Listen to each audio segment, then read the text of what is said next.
Modern Zionists.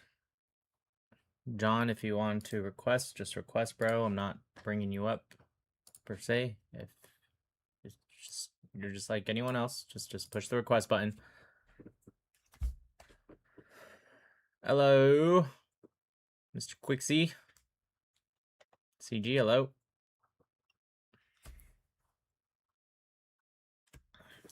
Look nice tonight, thank you.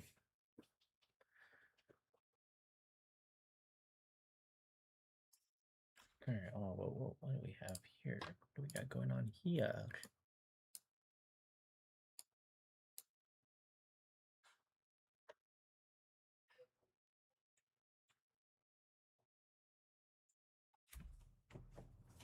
One second, y'all.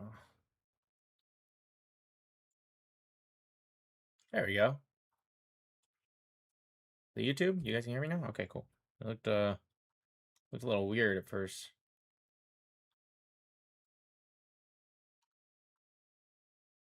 All right, there we go. Now it's working. All right, cool. You guys, you saying I look spiffy? Honestly, that's crazy. I'm glad you guys think so. I was just kind of throwing a shirt and I didn't feel like fixing my hair, so I put on a hat. But I appreciate y'all hyping me up.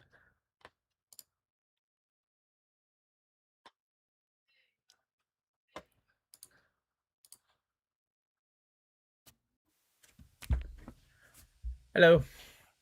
Hello. How are you? Good, how are you? Can't complain. So as an American, how is Israel our greatest ally? I'd love to hear that. Capability. Capability. I love that they're capable to kill JFK and do 9/11 and do all this on us as Christians because they hate us. I mean, I love that Why do Netanyahu you had a think press they killed conference where he JFK? said, because he talks about the hidden occults like the Freemasons and Jews, JFK never said and they anything also about the stole Freemasons. One second, uranium real from quick. us. Stop. Hold on. One sec. So JFK never actually said anything about the Freemasons being the Jews. So it's easy to make that narrative up and lie about it. What Freemasons are Jews, by the way. They use Kabbalic.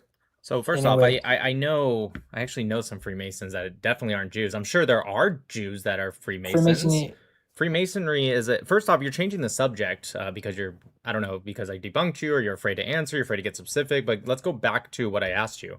When did JFK say that the Freemasons were Jews and he was, first off, JFK for the time was the most pro-Israel All right, I need you to let me finish, okay?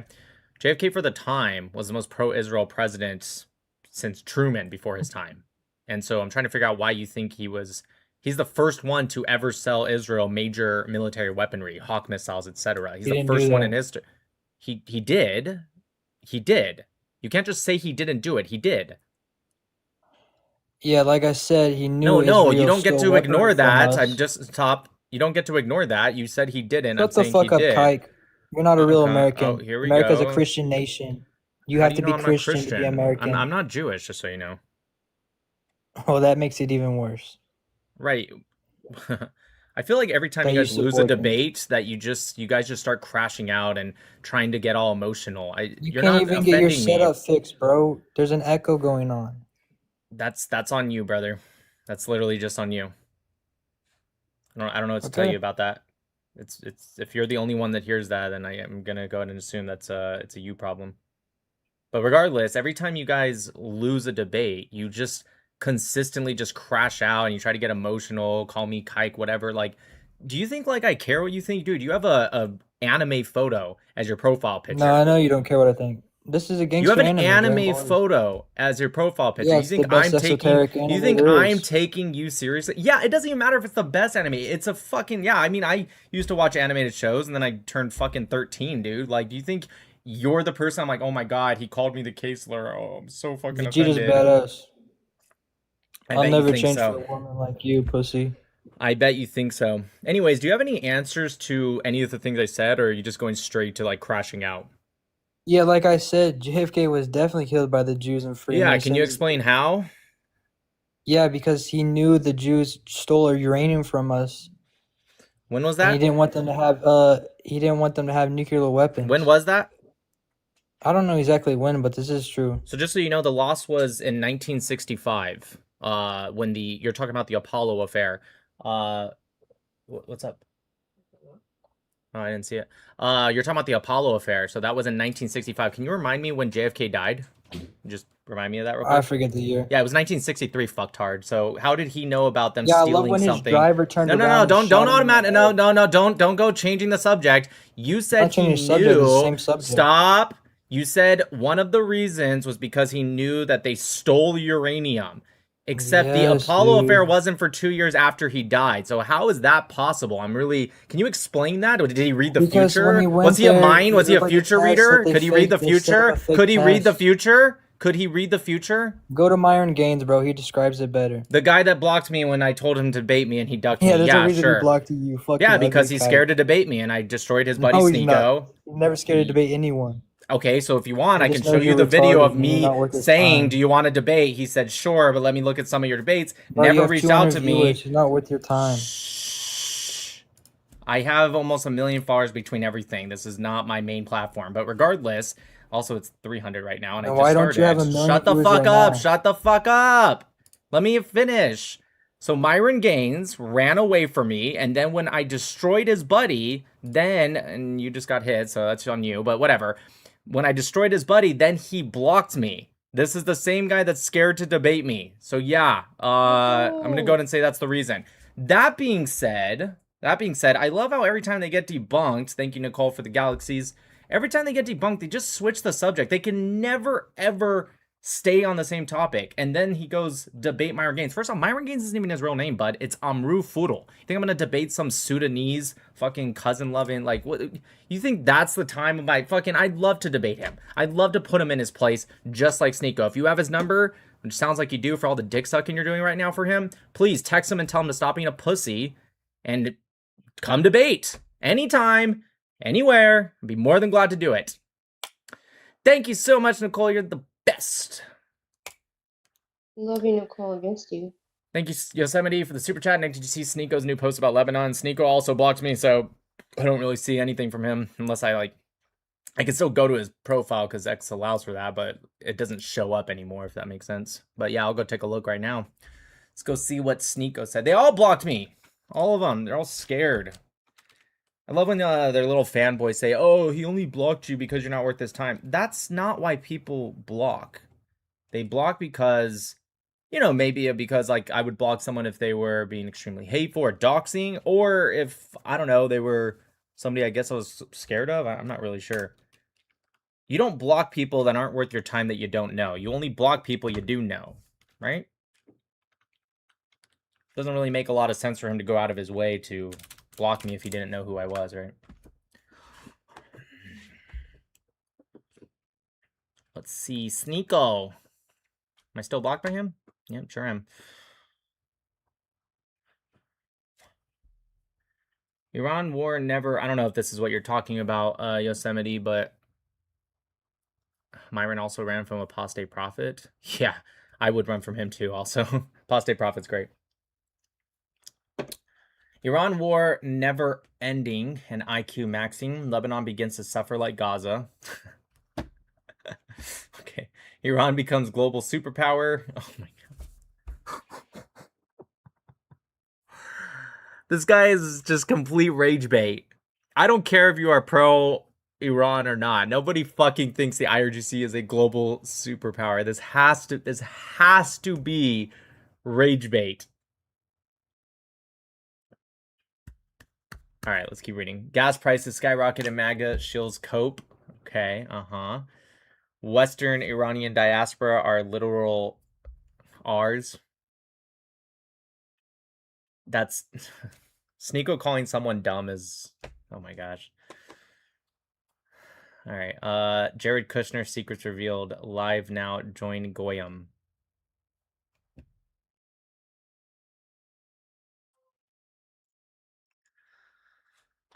Okay.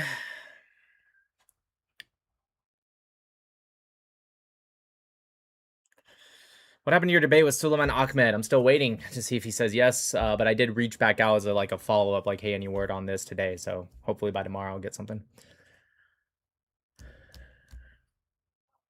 Nick, your debate with Adam Green is fast approaching. I have no idea who the fuck that is. Are you preparing for it? Nope, because I don't know who that is.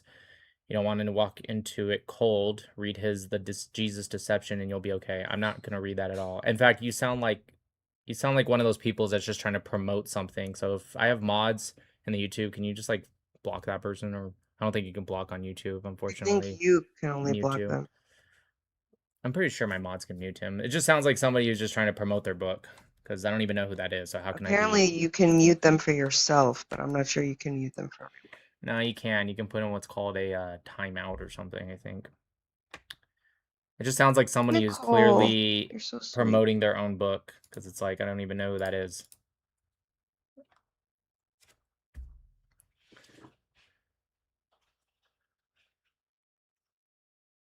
It's fine, I got him. We love you, Nicole. Mods can blog/hide. Oh, okay. I need some mods in my YouTube, because I got my mods in my TikTok, and I don't want them having to bounce back and forth between YouTube and... Who wants to be a YouTube mod? I'm going to have to somewhat know you, though. I'm not just giving it to anyone. It's got to be somebody who's, like, doesn't mind. You don't... And by the way, when I ask for mods, I don't want you guys doing extra work. These are literally just... If someone's spamming over and over and over, just mute them. Des said she would do it. Okay, I'll give it to Des. Just all I want is just if they're spamming over and over and over, just mute them. If... You know, I guess if they're doing something super crazy, like doxing somebody, regardless of who, sure, yeah. But other than that, like if they're just annoying, but like they're not being super annoying or spamming, you don't have to do that. Okay, I'll give it to Without Lies, Islam Dies, and Des. Des, if you're in the chat, can you go to the YouTube and comment? I just know Without Lies, Islam Dies like enough now. I've seen it enough Nicole, that I think it'd amazing. be good. So you have it now. Islam Dies. And then I'll give it to... Someone said if I was mod, I'd be like Gandalf and use the power to do good, but end up doing evil. Oh, Nicole. There you are. You crazy woman. We love you, girl. All right, Tell Des. him already to take me to Tennessee. Des, you have mod as well. That's enough mods for now. I think it's enough because honestly, YouTube's pretty tame anyway, so it probably doesn't need as much mods.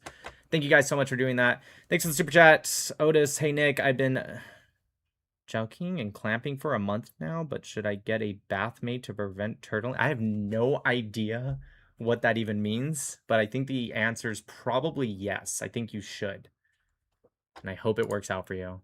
Thank you so much again, Nicole. If you can stop doing that, that'd be great. Yeah, for real.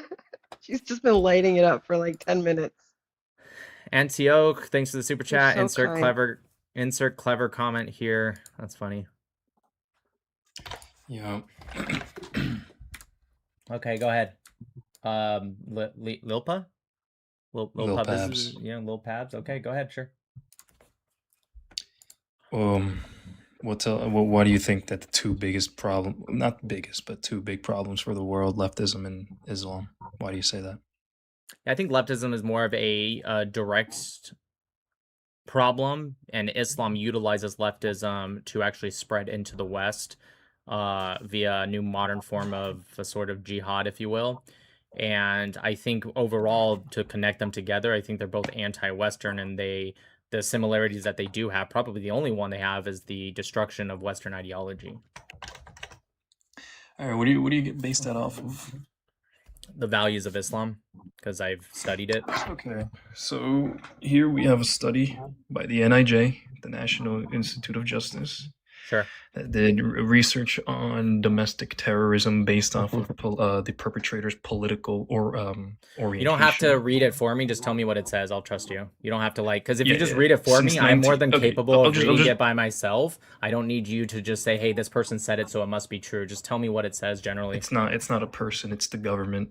Right. I don't. Again, a person still wrote that up, so it really doesn't matter. It's not like the government's particularly trustworthy, but just tell me what it says generally. Do you mind if I just read this blue? Okay, sure, go ahead. I feel like I could Since read it myself. 1990, Since 1990, far-right extremists have committed far more ideologically motivated homicides than far-left or radical Islamist extremists, including 227 events that took more than 520 lives. In the same period, far-left extremists committed 42 ideologically motivated attacks that took 78 lives. Perfect. So how many terrorist attacks has radical Islam committed since, not even, you said 1990? How about we just go till 2000? Since 2000. Nope. What you're reading right now, because I've read that study. Nope. What you're reading right now, because I've read that study, is domestic terrorism. I said the problems for the world, right? I didn't say in the United States. Do you agree? That's what the sentence above my head says? Yeah. Okay, great. So you understand what the word domestic means and why it's stupid to bring this up? I feel like it's relevant. Okay, let's try it again. Do you know what the word domestic means? Do you actually want to tackle this? Okay, let's try this again. Do you know what the word domestic means? You have no hope, do you? Okay, if you want to run away from the conversation, you can, but do you know what the word domestic means? Of course. I heard your entire thing. I allowed you to read. Yes, if we were talking about the US, and we're talking about domestic, it would include. But we're not, because as it says right above my head, it clearly says for the world, not for the United States, right? Stop. No, we're not doing this. Host really doesn't want to have a conversation. Of course not. He's trying to cut you and me off. Yeah, so both of you guys don't get to cut me off. I heard what you said. I even allowed you to read word for word something you couldn't memorize just to come up here and say to myself, or to say for yourself. So I allowed you to do that, and now you guys are trying to cut me off as I'm answering your point. You're the only one that doesn't want to have the conversation. I am hearing your point. I acknowledged your point, and now I'm trying to answer your point. So I said, and you agreed, it very clearly says 2 big problems for the world. You read a statistic that says since 1990, there's been, I don't remember the exact number, but you said 250, give or take, terrorist attacks from far-right extremists, which I hate them equally just as much. So I do not like the far-right, okay? So I'm not defending that. So I asked you a very simple question, and I still haven't got an answer. It's very weird. The guy that's saying I don't want to have a conversation still hasn't answered this question. For the 3rd time, I'm going to ask, how much Islamic terrorism has there been in the world since, and I'm not even going to go back to 1990, just this millennia, 2000 to today? We could look it up. Okay, I'll just tell you, 67,000 attacks. So I will hear your 250 attacks, and I will raise you to 67,000. 67,000 Islamist attacks? That's correct. Yeah, that's going to be mainly Europe. They have a bigger problem than us. Right, and the reason it's places and mainly, actually it's mainly the Middle East and MENA region, but the reason it's a bigger problem, and I'm going to mute you, Lopez, because your clicking is really loud. But anyways, the reason it's mainly in Europe, and the reason it's stupid and disingenuous to say, oh, look at this domestic chart that says 250 in like 2 or 3 decades. Oh, okay, wow. Anyways, the reason it's ridiculous is because we don't have a lot of Muslims here, and Muslims also have a concept of Dar al-Bala versus Dar... Okay, what, Lopez? I found another study. This study doesn't say 67,000, it says 30-some thousand. So okay, where did you get you give me your study? I'm going to pull it up right now. Well, nope, give me your study. No, give me your study. Give me your study. Okay, so give him the source. Your number. I found your number. Just give him the source. Give your me number the doesn't study. come from the year 2000. Give it comes me from the study. 1979. Just tell him the name. Tell me Just the tell name. him the name. So Just tell him the name. Lopez, listen, I can't... It comes from this French website. Just tell me the name of the article. The name of the article, it's Islamist terrorist attacks in the world's 1979. You said since 2000. Okay, shut up. I will look it up and read it and tell you what you got wrong. He had to lie. Chat, he had to lie. Okay. He said to... I'm going to look it up and you can come back. I promise you it's not going to go your way because I looked into this plenty of times. We're going to look into it right now. It's so crazy. The people that are constantly like, oh, he doesn't want to have a chat. He consistently tries to interrupt. It's not going to go your way if you continue to try to interrupt. Just, if you're so confident you're right, you should definitely want to not interrupt because then it'll make me look worse. Let's look it up.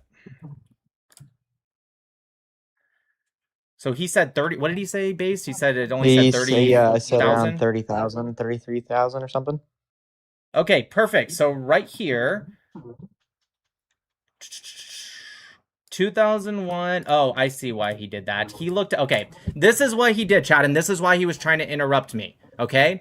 What it says, because the guy is a moron, he said 38,187. What it says on that website, and this is why he was trying to misrepresent what I said. Here, I'll put it up on the screen for you guys to see. just so you guys can all laugh at him with me. So as it says right here, the number 38,187 that's 38,187 deaths, and that's also just between 2001 and 2012. So what he did, because again, he's a moron, he just looked at this number, said I was lying, and then tried to interrupt me. Oh, sorry, YouTube. Let me put it up for you guys as well, so we can all have. This is, by the way, you guys wonder like why I'm consistently stopping people from moving on and stopping them from interrupting, and they say, oh, it's because I'm scared. It's not because I'm scared. It's because they pull shit like this every single time. It happens every single time because the sources I pull up are sources that I've read. I'm not, now, I might get it off by a little bit, but he tried to say I was off by double the amount. That's not gonna fucking happen ever, okay? When I read these sources, I remember them. At very best, I might say, oh, it's 68,000. Oh, I meant to say it's actually 69,000, 67,000. Okay, I'll accept that. But you're not gonna tell me that it only says 38,000, dude. So anyways, just so you guys know, that's why, yes, this is the same study. It literally is right here, you fucking idiot. Stop trying to defend him. Same exact study. Here's the French website. It says it right there at the top. It's the same study, dude. It's the same study. Stop trying to defend him. Just admit that he fucked up. Okay? All right. Sorry. That's Can we do TikTok what chat. I wanted to debate now? Yes, go ahead. Okay. So why do you think Israel is our greatest ally? Right now, I put it up specifically right now. Capability right now. What is their capabilities, you believe? So to right now, when I better look, America or support us in any well, way? it's not their job to. When you say better America, what are you talking about? Like our average Americans? Well, usually when you're in an alliance with someone, there's some mutual benefit.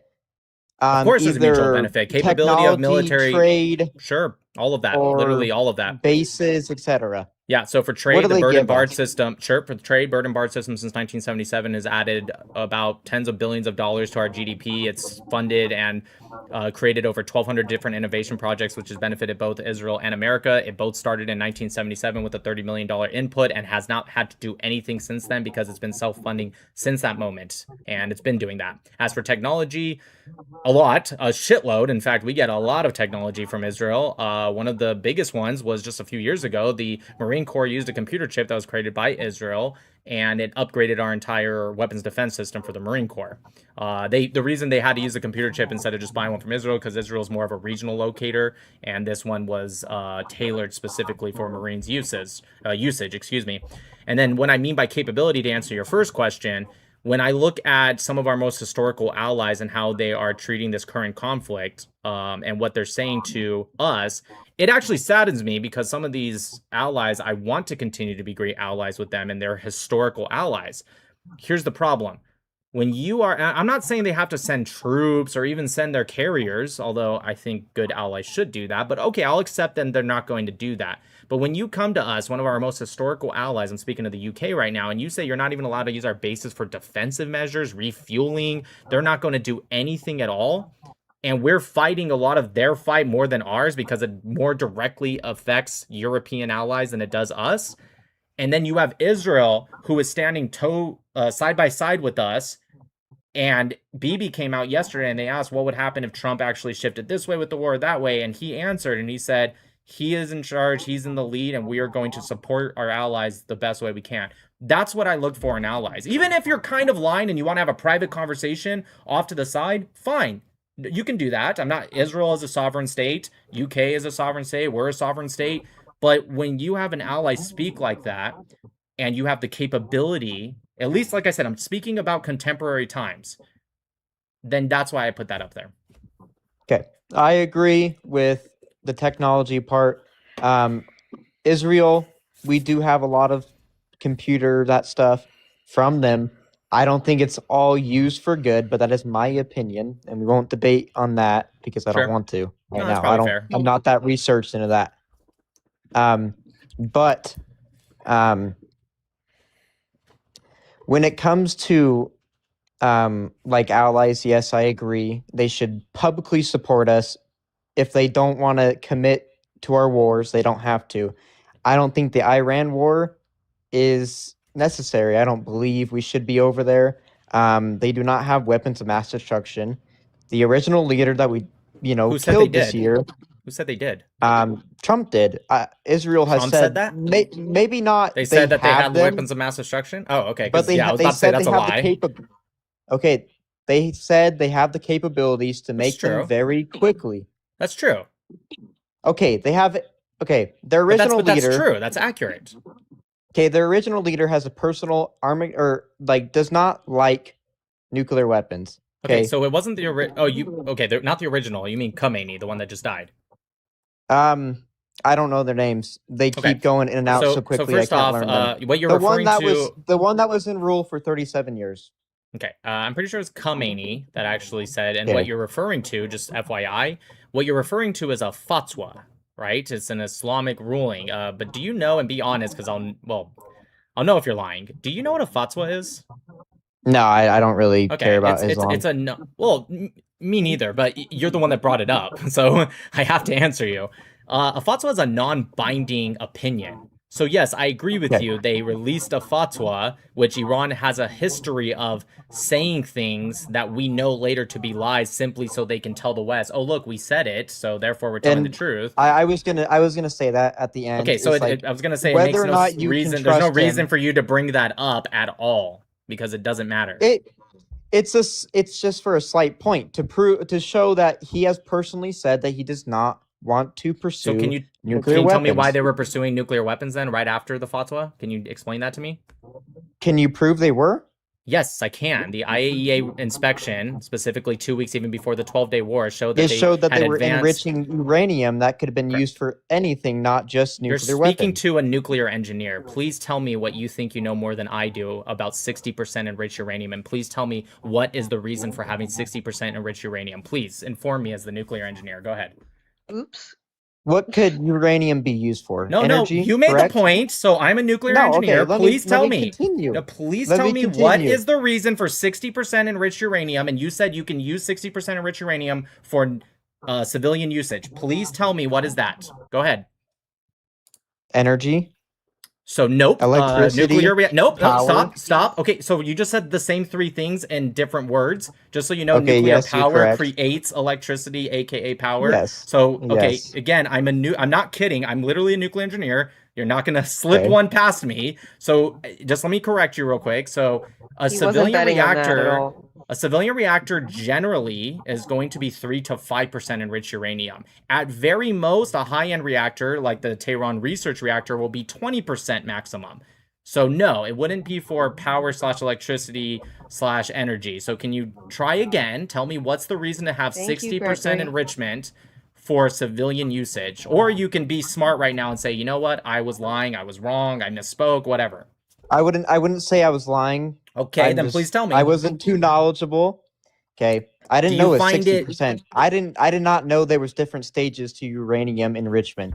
I assume you actually do know because you understand that 60% is higher than 50% and that's higher than 40%. So I assume you actually did know that. That's basic percentages. Yes, I learned that in like 3rd grade. Great. Of course, I can understand a bigger number is a bigger number. Perfect. So you do understand the concept of stages and a spectrum. Yes. So my next question is, do you feel weird being on the side that just makes things up? Because you didn't say, I think, Nick, or I heard. You said it as if it was a fact before you realized I actually know exactly about this topic. I should have reworded it. I heard. Okay. So to answer for your question, I don't even want to go down that path. But we are going to go down that path because you made the original claim was that we shouldn't be in this war because they lied about, and once again you lied and said weapons of mass destruction, and then you said, well, I meant to say they have a capability to go. Going from 60 to 90% can be within days to early weeks, just depending on how many IR-6 centrifuges they have. So they actually can get there really quickly. How trustworthy is the inspections? We've been getting lied to by the government. You even said yourself the government is not reliable. It's not the government. The IAEA is an independent agency. It has nothing to do with the U.S. government or Iranian government at all. Again, you're speaking to someone who knows more about this than you. You don't think an independent agency can be swayed? Okay, sure. Tell me who swayed them, because now you're going down a conspiracy theory, which, by the way, not only would you have to prove that they were swayed, you'd have to prove that their 2015 report was swayed one way or bribed or whatever, because that's when they said, and stop interrupting me. That was in 2003, and prior to that, they admitted and saw. And by the way, they provide all the testing and paperwork. If they were lying, and this isn't paperwork you can fake, okay? It actually works with the machines and whatever testing equipment that they use. So they would have to fake all this. Their most recent report would have had to been fake. The one before that would have had to been fake. Every one that I'm missing between 2015 and now would have had to been faked. 2015 would have had to been fake, and also their pre-2003 reports would have all had to been fake. So you're telling me all of these people were swayed one way. Even if you're right, your argument right now relies on you saying it could be. Sure, a meteor could fall on your head right now, but I'm not going to use that in an argument. That's fair, right? Yeah, that's fair. Okay. Okay, great. So back to what I was trying to say before you interrupted again to bring up a point that's doesn't matter. What I'm trying to say is that getting from 60 to 90% is actually very quickly. We don't know how much information they learned during their weapons program testing prior to 2003, when they did neutron inhibitor testing, when they were doing high explosive testing. This was all prior to 2003. Now, we are pretty sure that they didn't do everything they needed to make a nuclear bomb, but we don't know how much information they got. Also, on top of that, analysis said that their ballistic missile program was limited to 2,000 kilometers. And then just a couple days ago, we find out it's double that.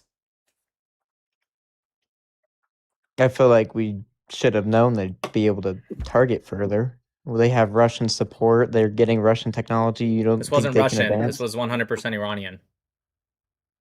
Doesn't mean they could have got tips. Just FYI, Iran. Well, that's my point, is that you're going off of, first off, you're not even going off of intelligence reports because you're coming up with this weird conspiracy that they were all swayed and faked.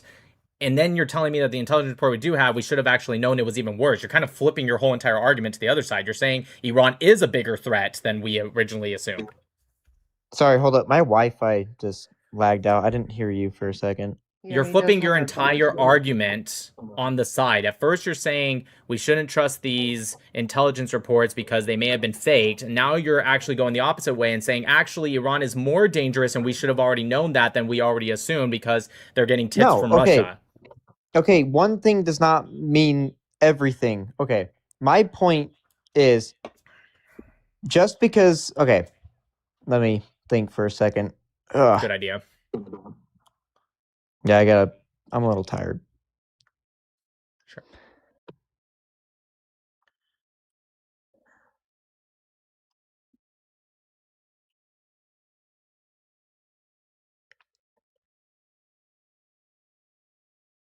I just want one person to be able to tell me why Iran was building IR-8 plus centrifuges, why they were enriching, and that's just what we know of, by the way. The IAEA in the report also said that they had hidden places that they could not inspect, so we don't even know what they have there, but what we know is 60%.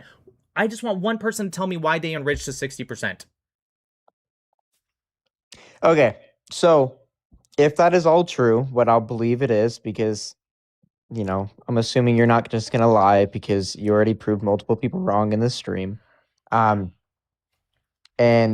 we are going down a path I'm not knowledgeable in, and I'm trying to get off this path so we can go down something I know more of. Okay. I didn't research the uranium levels. People do not mention the uranium levels usually when they're talking about it. They usually either say they're close or they're not able to get them at all. But true, a lot of people do say that. I will say, okay, if that is all true, then yes, they should not have it. I don't believe anyone should have nukes. If I had the capability to take all the nukes away, I would. Nukes are horrible, whatever. So if they Agreed. have it, then yes, I believe we should be able to attack them. But we just recently attacked all their nuclear enrichment sites. They were supposed to be completely destroyed. And now they're really close to getting it again. And now we're about to commit ground troops. Just so you know, we didn't attack all of their nuclear sites. We attacked the main ones. But they also, and they even laughed about it and poked at Trump about it, that they moved their uranium before that. That being said, we did definitely damage a lot of their probably IR-1, IR-6 centrifuges for sure. But Again, they have sites that the IAEA, they would not let them inspect, which is kind of weird when you say, hey, come on and inspect, but don't go there. So again, what's over there? And then also we have to assume that they're hiding places that the IAEA doesn't know about, right? So you're right, we did obliterate the places we did attack, but it wasn't all of it. Okay. How many sites do they have? How many sites do That we we think know they have of? at least? Yes. Bordeaux, Natanz. There's one that was reported outside of Natanz that they weren't able to inspect. Maybe, well, they have the Tehran research reactor, but that one's been inspected. I'm going to go with like 5 to 7, but I could be wrong. Is that after we destroyed, what, 3 of them? Well, again, I know Trump likes to speak all big. It's impossible to know Yeah, if that's we the main actually problem obliterate. is when he talks about it, he makes it sound like it's completely destroyed. And then a week later, he's like, well, shit, they're close to building it back. Look, bro, I'm a conservative. I'm a Republican because I want to vote in the primaries. I voted for Trump 3 times. I wish him the best. I like a lot of his policies, but trust me, dude, I'm not somebody who deifies Trump. I have no problem being like this guy is. He thinks everything's the most beautiful thing in the world or everything's the worst thing in the world. Yeah. I got you. That's just how he is. I used to support Trump, yeah. So I still support him, but I'm just saying I think he's doing a little bit or a pretty horrible job now, especially with the way we're just full Israel in our government, and I want to fully go down that debate. Yes. Sure. Okay. 1 second, real quick. I just wanted so that way we all know. So I said 5 to 7. I'm seeing 6 main facilities: Natanz, Fordow, Isfahan, Bushehr, and Arak. And then there are some broader nuclear programs beyond that: research reactors like in Tehran and universities, fuel fabrication plants, uranium conversion facilities, centrifuge testing sites, and suspected/undeclared sites. Those are a network of 12 plus facilities across the country. So a little more than I said even. Okay. So you made Trump's a point second earlier. term is significantly better than his first term. I'm going to start with that. I think his first term was a lot better, but it was a facade, honestly. Okay, you said Islam ruins Western ideology, okay? How does Israel not also do that, or Judaism, more specifically, not Israel itself? Judaism has anti-West properties. Judaism. But the thing is before you keep going, I agree there's things in Judaism that aren't particularly aligned with, I guess, Western ideology because it's not a Western religion. Well, I definitely wouldn't say none of it. The 10 Commandments they crucified our Lord. Okay, so that's not actually true, but can you let me finish the first point before you deflect to a second one? So, okay, I agree with you. And by the way, Christianity also has things in its religion. I'm a cradle Catholic. I've studied Christianity. Also has things in its religion that would be anti-Western ideology. So I think what you're saying is absolutely ridiculous because Christianity would fit in it just the same. And Islam definitely more so, but still. And I'm assuming you're Christian because of what you just said about killing your Lord. Yes. You're not a very good Christian because you're kind of spitting on the words of Jesus, which I'll get into in a second. But you're a Christian. What I will say is that Judaism doesn't proselytize. They don't give a shit if you want to be a Jew or not. In fact, if you ask them, they probably will say no. They'll say it's not necessary because unlike Islam and Christianity, depending on the denomination, it's slightly different, but other than Islam and Christianity, Jews are the only ones that don't think that they're special. They're the only ones that say we all have a place in the world to come. It's only Christians that say you'll burn in hell. Okay, sure. What kind of Christian are you? Okay. Judaism. Just answer that question real quick before you deflect. What denomination of Christianity are you? I wouldn't put myself to one yet. Okay, so it's called non-denominational, just so you know. Again, yes. I'm surprised you don't know this as a Christian. Non-denominational. Denominational, okay? And what I would ask you is, what do you believe if somebody doesn't accept the Lord and Savior Jesus Christ? What do you think happens to them? Do they know of him? Yes. You can say it, bro. I know the answer. I don't know why you're trying to just say it. We all know the answer. No. Okay. No. I do not believe God is that is that cruel. I would not. Okay, then you're not following the doctrine of Christianity. Exactly. I believe So then none you're of not them really follow a it Christian. correctly. Okay, so have you read the book of Revelation? No. Okay, well, I have. Have you read the teachings of Paul? No, I don't really care. You I do don't not care about the believe- teachings of Paul? Dude, I am barely converting. Like, What? I am barely finding Christ within like the You're either last 3 months. converting or you're not. That's weird. I Okay, am look still at- trying to okay, get into it. Just real But quick. what I have no, we so don't. far- You're trying so hard to skip past, and I still haven't Don't gotten cut to me off. a few points. If No, you're because so- you're trying to No, skip no. past. You don't know the teachings of Paul, which, hey, by the way, I'm glad you're finding Jesus Christ. I hope that works out for you because I love Christians, and I hope you become Christian. That's awesome. And Jesus can give you a lot of salvation in your internal selves. And maybe if I'm wrong about Jesus, maybe also salvation in the world to come. But internally, I think Jesus Christ can be huge for your own personal salvation. Okay? So Yes, I'll I pray have for you, and personally I hope that became works for you. happier. That I believe that 100%. However, if you do not want to believe in the Christian doctrine, I'm not saying which denomination to go to. Feel free to, browse and pick and choose what fits your values the most. But if you're going to reject Revelation, you're going to reject the Saul, or well, his name later became Paul. You're going to reject the Gospels, the 4 Gospels. If you're going to do that, I don't see why you would say Christianity is for you. Maybe you should become a Noahide like I am. But if you want to be a Christian, then maybe you should not reject Paul. I'm just saying. I didn't. Okay, you cut me off. 1. If you don't want to get cut off, don't cut me off. 2. I just haven't read it yet. I shouldn't have said I don't care. Yes, but you keep trying to drag down a point, like down a path, and you won't let me get to my point. If you want me to get to my point, let me get to my point. So you said your point. You might have a second point, and I'd be more than glad to get that with you. No, because it's a continuous point. I am no. giving you evidence. Nope.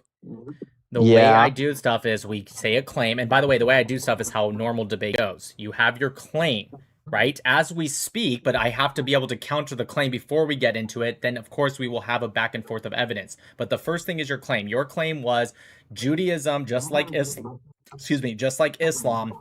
is trying to tear down the West. And my counter to that claim is that Judaism is the only Abrahamic religion that has no interest in trying to spread their religion. So it's insane to say that. Okay, the reason why they do not have the urge or the reason to spread the religion is because they believe they are superior. As said in the Talmud, they said that Jesus Christ is burning in hell in a pile of feces. Doesn't say that. Yes, it does. I read it for myself. So first off, Talmud isn't a thing. Lie. Okay, I'd be more than glad to explain it to you. So first off, it's not called Talmud, it's called Talmud. Okay? So the fact that you didn't even read the title tells me you didn't read any of it. Furthermore, I will get to it, but you made multiple claims, and this is why I keep stopping you, because I'd like to go one point at a time, and you said 3 different points there, okay? So, you don't know about Christianity, self-admittedly, but you think you understand the Torah and the Tanakh. Because you said, and I quote, the reason they don't want others in their religion and they don't spread their religion is not actually because they think everyone will have a place in the world to come, which it says it in the thing you never read, by the way. But it's actually because they think they're superior and everyone else is just like dog shit. And then your proof of that is talking about specifically Jesus Christ, which it doesn't talk about Jesus Christ. I'm going to get to it, but I have to answer your first claim and then I'll answer your second, and then you can get back to what you think you know. So first off, in the Torah, it actually specifically calls all nations goyim, right? Goy, the thing that people say means non-Jew. Okay, yes, non-Jew. Okay, stop interrupting me. You don't know. You don't know what you're talking about, and you admitted you didn't know. So why are you interrupting me as if you think you're going to outsmart me? Goyim does not mean non-Jew. Colloquially, of course, it can mean that. That's not what it means. Non-Jew. Okay, dude, if you interrupt me one more time, I'm just going to have to either mute you or drop you. I want to have the conversation with you, but you're pretending to know more than me when you admitted you've never even read the Bible. It's kind of insane, dude. Like, you have to have some kind of, I don't know, be a little bit more humble. If I appreciate you being honest and admitting you never read the Bible, now can you actually apply that, or are you just going to be arrogant? Are you going to Because you've continue never lying about read. what the S says? Because we all I'm know the not book lying. is sacred, and it is very hard to get your hands on it to actually read it. It's I on the have read internet. It's on the internet. It's on the not the actual internet. true version. Yes, it is. Go Art look at the scroll is Orthodox version.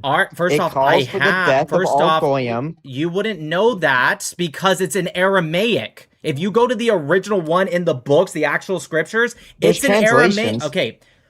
Yes, correct. And it's on the internet. You can go to Safaria, you can go to Art Scroll, the entire thing. Can I finish? So okay, I'm just going to finish. No, shut up. You are being way too arrogant for someone that doesn't know. Don't unmute. Stop it. I'm going to answer you right now. Goyim means nation. By the way, everyone already knows this other than this kid, but it means nation. And you know how I know it doesn't mean non-Jew also? Is because it calls the Jews Goy in the Torah. It literally says Goy Kadol, the great nation, because Goy means nation. And on top of that, it specifically says you must be a light amongst the nations. And that in Talmudic teaching, the thing that you called what did he call it? Talmud? The Talmud milk. Right, whatever he called it. On top of that, it specifically says that all people will have a place in the world to come. And it's not like different layers where Jews have a better place. No, it's the same place. They're the only ones that think that. Let me answer the thing that you refused to answer earlier. And no offense to the Christians in the chat, but let's be honest. If you don't believe in Jesus Christ, you're going to burn in hell. Okay? Now, of course, depending on the denomination, Catholicism has a sense of purgatory for certain people. But generally speaking, if you're a Muslim and you do not believe in Islam, your skin will be burned off for all of eternity as it regrows and burns off again and again and again for all of eternity. So don't give me this shit that Jews are the only ones, oh, they think they're so special. They're the only ones that say they're not. Everyone else says that they are. Okay? Jews specifically, and if you want to know where the commandment comes from, it comes from God. God is the one, you see it in Leviticus, you see it also beyond that, specifically says to the Hebrews, blah, blah, blah, blah, blah, all of these commandments and rules, right? And it wasn't meant for anyone else. So it wasn't the Jews that said that, it was God. And also, if you want to know how I know it wasn't the Jews that said that, because if the Jews just wrote this book, right, and this is one of my biggest reasons I believe in God, if the Jews just wrote this book and it was fake, it's very interesting how much they talk shit about the Jews in their own book. Like, they had the chance to write it themselves. And they're like, this is going to be a great book. The whole world's going to read it. Maybe they didn't know that at the time, but it's going to be a great book. And we get to choose the words.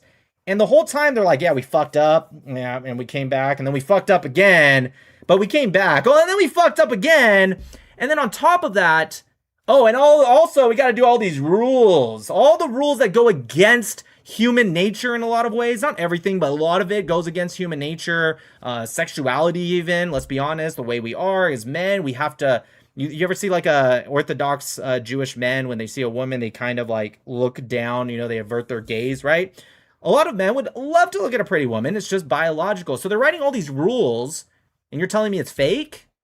Okay, maybe it is, but I don't think so. Anyways, the problem that I have with that kid is he admitted to not reading the Bible, which, whatever, fine. It's fine. Okay, I have this thing where why can't people, before they convert, just like read?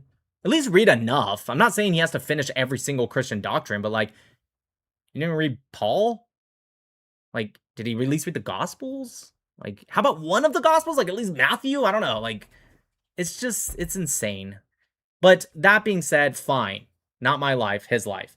But then to have the arrogance to try to pretend you understand the Talmud, and then he said, oh, go to the real Talmud that you can find in an Orthodox person's house. If you read that one, you mean the one that's in Aramaic and Hebrew? You're telling me you read that one, bud? Oh, I used my, your phone translator app?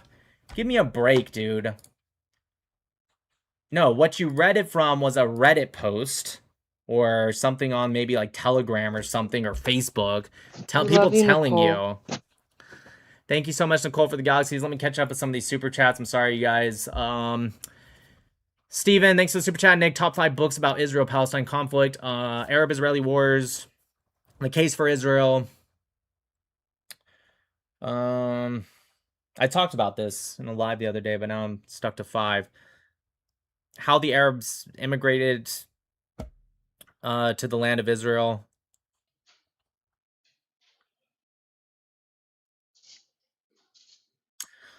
Something by Ephraim Karsh.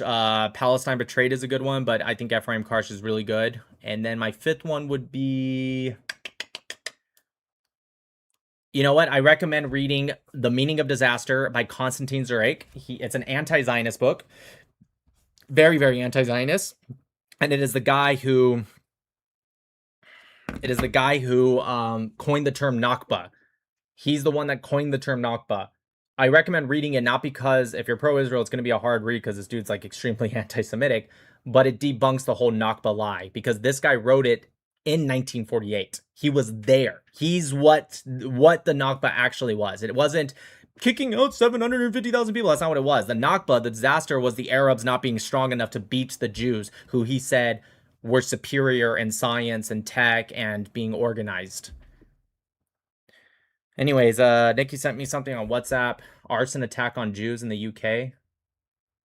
Breaking major anti-Semitic arson attack in Golders Green, London. Destroys all ambulances, at least 4, of Hatzola, Yeah, they wanted you to talk about this. Northwest. A volunteer Jewish emergency service providing 24/7 medical aid. Okay. Oh, okay. So it seems like the ambulances were burned overnight. I thought they were answering something. Okay, so essentially in the middle of the night, these ambulances, which is part of a volunteer Jewish emergency service that provides 24/7 medical aid. I want to talk about that actually for a second. They were burned to the ground. The UK's lost. I can go on and on about how the UK is lost. We all know it. Muslims have taken over the UK. It's too Maybe late. it's not UK's just the gone. UK. You know, in the month of January, there was 1 incident for every day of the month in New York. Yeah, I do know that actually. Like, that's insane. There were 31 anti-Semitic incidents in the month of January in New York, just New York. Yeah, I did know that. But what I want to talk about with these emergency Jewish volunteer services, it's actually kind of insane. What the heck is this? Thanks, Mom Donnie. We love you. Fucking asshole.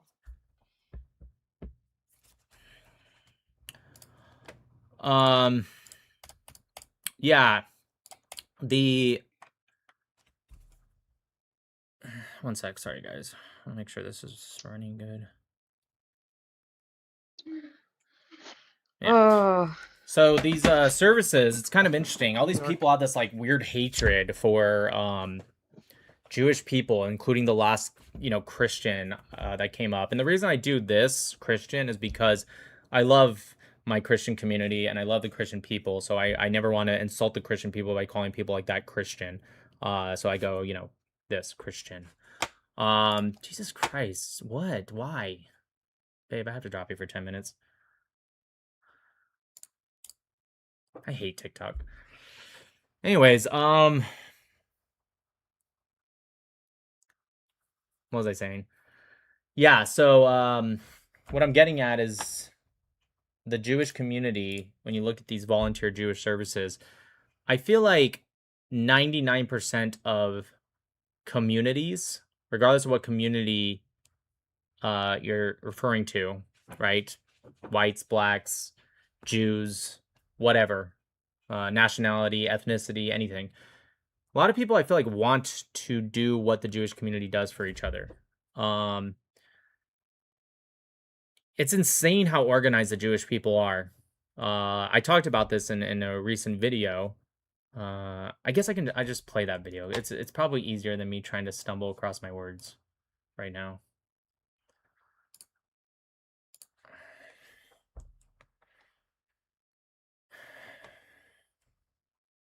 You know what's crazy is the UK is not going to do shit about it too. That's the craziest part.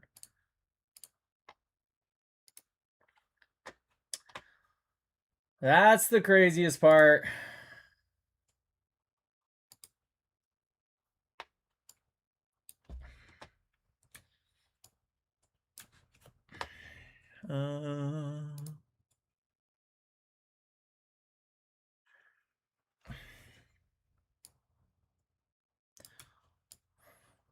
Here it is. Saw that mailman push that 4-year-old Jewish boy, to the ground. But I want to tell the Jewish community to look at something about this from a different perspective if they're not already. Something I'm going to point out that I didn't recognize myself at first. It was my beautiful wife, that the way she responded to the video. Now let's look at the video just in case you guys haven't seen it, but maybe you guys might notice something. Yeah, that's a grown man right there pushing a little boy to the ground. But do you guys see that right there? You see that? My first reaction when I saw this video, I texted my wife and I was just angry. I was like, what the heck? And, you know, of course I still feel that way. And I'm sure a lot of people in the Jewish community also feel that way. But you want to know what my wife says? She texted me back and goes, he's just a baby. He had to go pick up his kippah and put it back on, which I did not at first realize. And this right here is what I respect so much about the Jewish people. And I think that this moment right here, not the push, but this moment actually represents the Jewish community as a whole. The little boy didn't go straight to maybe crying, which would be understandable, to staying on the ground, or even rubbing dirt off. No. The first thing he did was go and grab his kippah and put it back on. And that right there is what I admire about the Jewish people as a whole, because it goes beyond just this little boy. What he did represents Jews all around the world. And that kippah represents moving forward and moving on and keeping your Jewish identity. Secular Jews, religious Jews, and on. And all the anti-Semites doing mental gymnastics trying to justify this little boy getting pushed to the ground by a grown man. Your hate for the Jewish community and this idea of like, well, they control this and control that. It's called community. It's called hard work. The Jewish people immediately rallied together, not just physically right in the moment, but around the world. The Jewish people are sharing this video with each other. They share their outrage with each other. They share their emotions with each other. They share their problems with each other. And you can't stand that because you look at your community in the metaphorical mirror, if you will, and you don't like what's staring back at you. And you wish that you could do even half of what the Jewish community does for each other. They pick up their kippah and they move on. There are some other communities that do uplift each other for sure. It's not just the Jewish people, but it is a rare sight to see it. And it rips at you because you're miserable. You're miserable with yourself. You're miserable with your community, your family, your life, whatever, your job. And so you lash out on someone doing some of the things that you wish you had. I know you all saw that mailman push that. Okay. Anyways, that's kind of what I'm getting at. Okay, let me catch up with these because I'm falling behind. Let's see, where is it? Hey, Nick, are there any other well-known Noahide debaters out there like yourself? Not that I know of. Noahides are pretty rare, bro. Nick, the connection between Islam and Marxism has already been made by Said Qutb in his book Milestones. Okay, all right. Oh, it's a free publication in Egyptian Bolshevik. All right, check it out. I pretty much fully agree with your opinions. Keep spreading the truth, my friend. Greetings from Greece. Thank you, Cosmic Virtue. Michael Wayne, your thoughts on Kylie Kolunsky? Secular Talks. I don't know enough about them. McFly, thank you for the super chat. The dude is a groiptard. I remember him saying earlier he doesn't know. Sounds about right. Excuse me. Cosmic Virtue again. Western ideology are the Greco-Roman values. True. That's why I said it's not. Western ideology is not particularly just Christian, although definitely more Christian than it would be Islam. But it's not. There's a lot of secular ideology in Western ideology.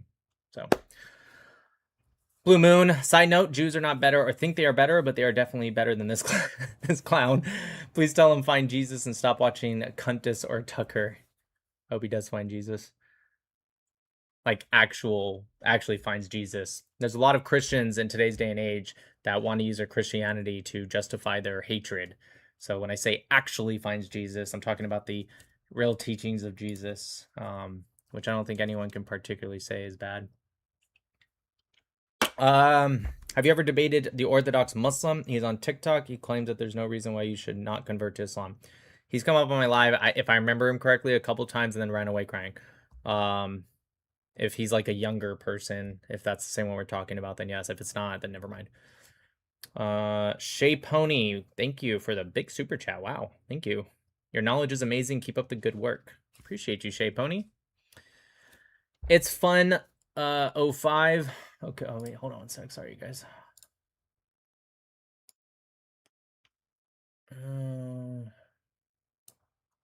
There we go. Yeah, so it's fun. K05 says, hey, bud, donated the other night. Oh, sorry about that, because you didn't get an answer. My bad. Can you quickly explain the Islamic dilemma? Yeah, sure, I can quickly explain that. So the Islamic dilemma, and if you guys want to know more, Dr. Wood, David Wood, who frequently co-hosts a lot with Apostate Prophet, he can explain it very well. He has a whole video on it. But the Islamic dilemma is an argument that's generally raised in Christian Muslim debates, but it can apply regardless, that claims that the Quran creates a tension, if you will, or like a contradiction with earlier scriptures versus what Muslims say. So the Quran speaks positively about the Torah and, of course, the Gospels as revelations from God, saying, I think it's like chapter 3, chapter 5, and I'm sure there's other ones. I can get you the exact verses. Saying that they were sent as guidance, okay? But it also teaches that the Quran is the final corrected revelation. So that's one contradiction or dilemma, if you will, excuse me. However, it also is because if you talk to a lot of Muslims today, and David Woods specifically brings this up, they will say, oh, it was corrupted. It was all corrupted. The Christians corrupted it. The Jews corrupted it. And it doesn't say that really in the Quran. There's a couple verses where if you kind of twist it, you can really stretch it to imply that, but not really.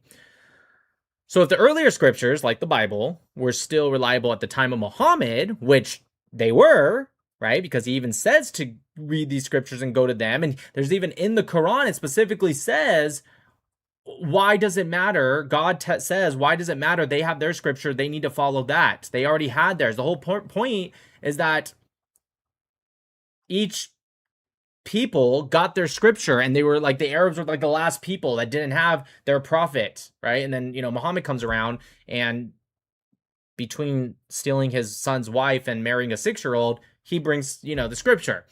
And so it literally says that in the Quran. Why would it say that if it was corrupted? Okay.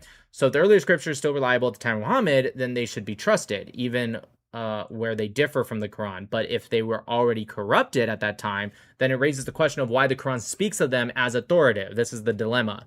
So Muslim responses typically resolve this by saying the original revelations were true, but later textual change or misinterpretations altered them. And so that's what they generally actually meant. So a lot of Muslims don't know it today. They say they corrupted it. That's not what he meant in the Quran. What they actually meant is that the words were not corrupted, but the way they're interpreting it, because you got to understand, at the time, they didn't have a Google Translate phone or whatever. When the Jews had theirs in Hebrew, and then you have the Koine Greek for the New Testament, right? They couldn't read each other's. So what he was saying is that the words are not... So essentially, I know I was going to make this quick, but one more thing. Essentially, Muhammad, he literally told his followers, when I go to the Jews and Christians, watch, they're going to recognize me. They're going to know that I'm a prophet of Allah, right? And everyone was excited. And he goes there, and the Jews and Christians are like, who the fuck are you? And so what Muhammad did, instead of just admitting he was just like a pedophile... Sorry. Instead of admitting that he just wanted to fuck little kids, instead of saying all that, he wanted to continue to be like, no, it's God. It's not me. It's them. They are corrupting not the books, but what the interpretation or what the words are when they speak it out loud. That's what it actually meant. So the Quran affirms the original message, not necessarily the current versions. I hope that explains the dilemma. Okay. Leggy, I'm just going to call you that for short. I'm watching Behind Live. If you're willing, could you steel man the best conspiracy theories against the Freemasons? To your knowledge, is there any evidence that the Freemasons ever actually... I have a question for okay, you please. from, Let me just TikTok finish chat. this real quick. Actually did bad.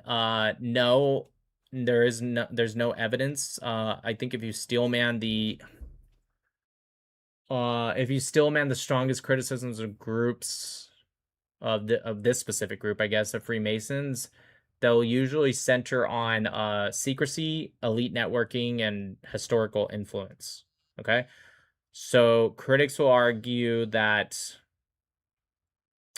private rituals, closed membership, stuff like that enables political or whatever kind of influence behind the scenes.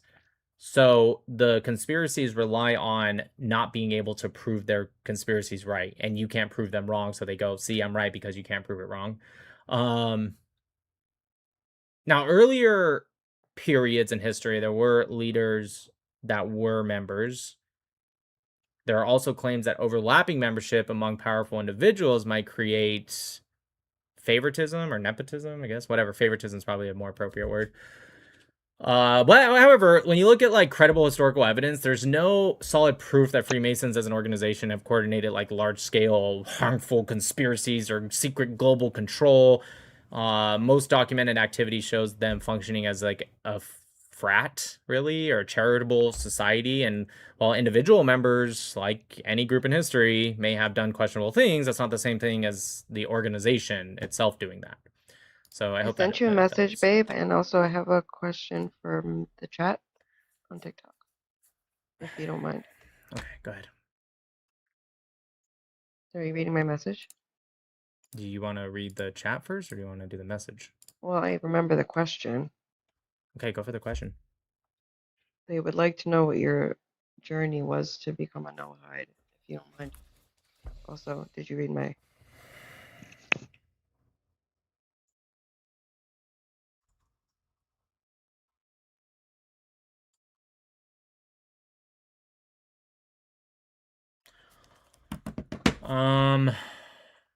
My journey. Yeah, it's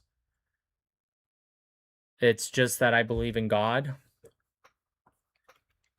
Excuse me, but you know, I was born a Catholic. I was a cradle Catholic. Kind of had questions at a young age about the church. Couldn't really get good answers from the church.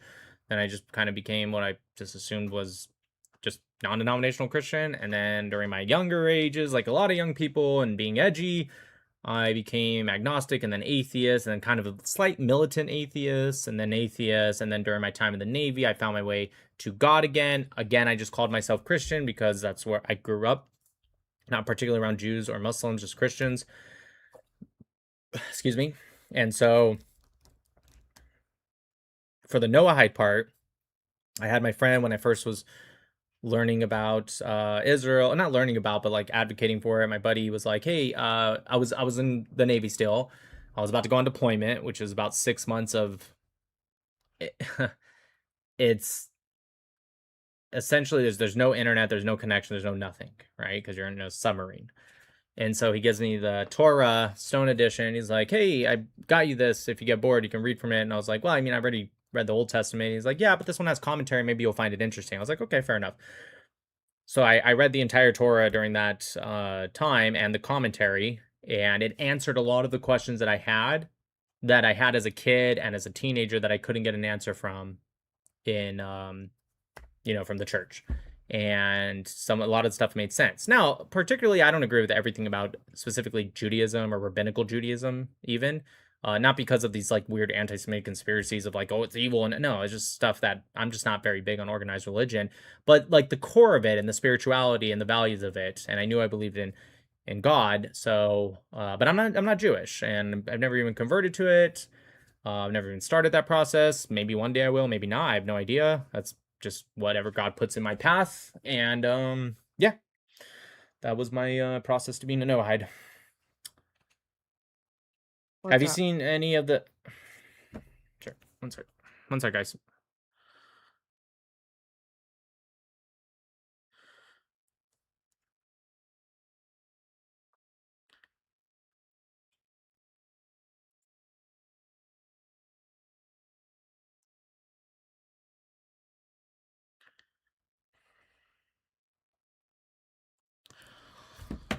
Have you seen any of the Tyler Yeah, I can never pronounce his last name. Yeah, I've seen his videos. I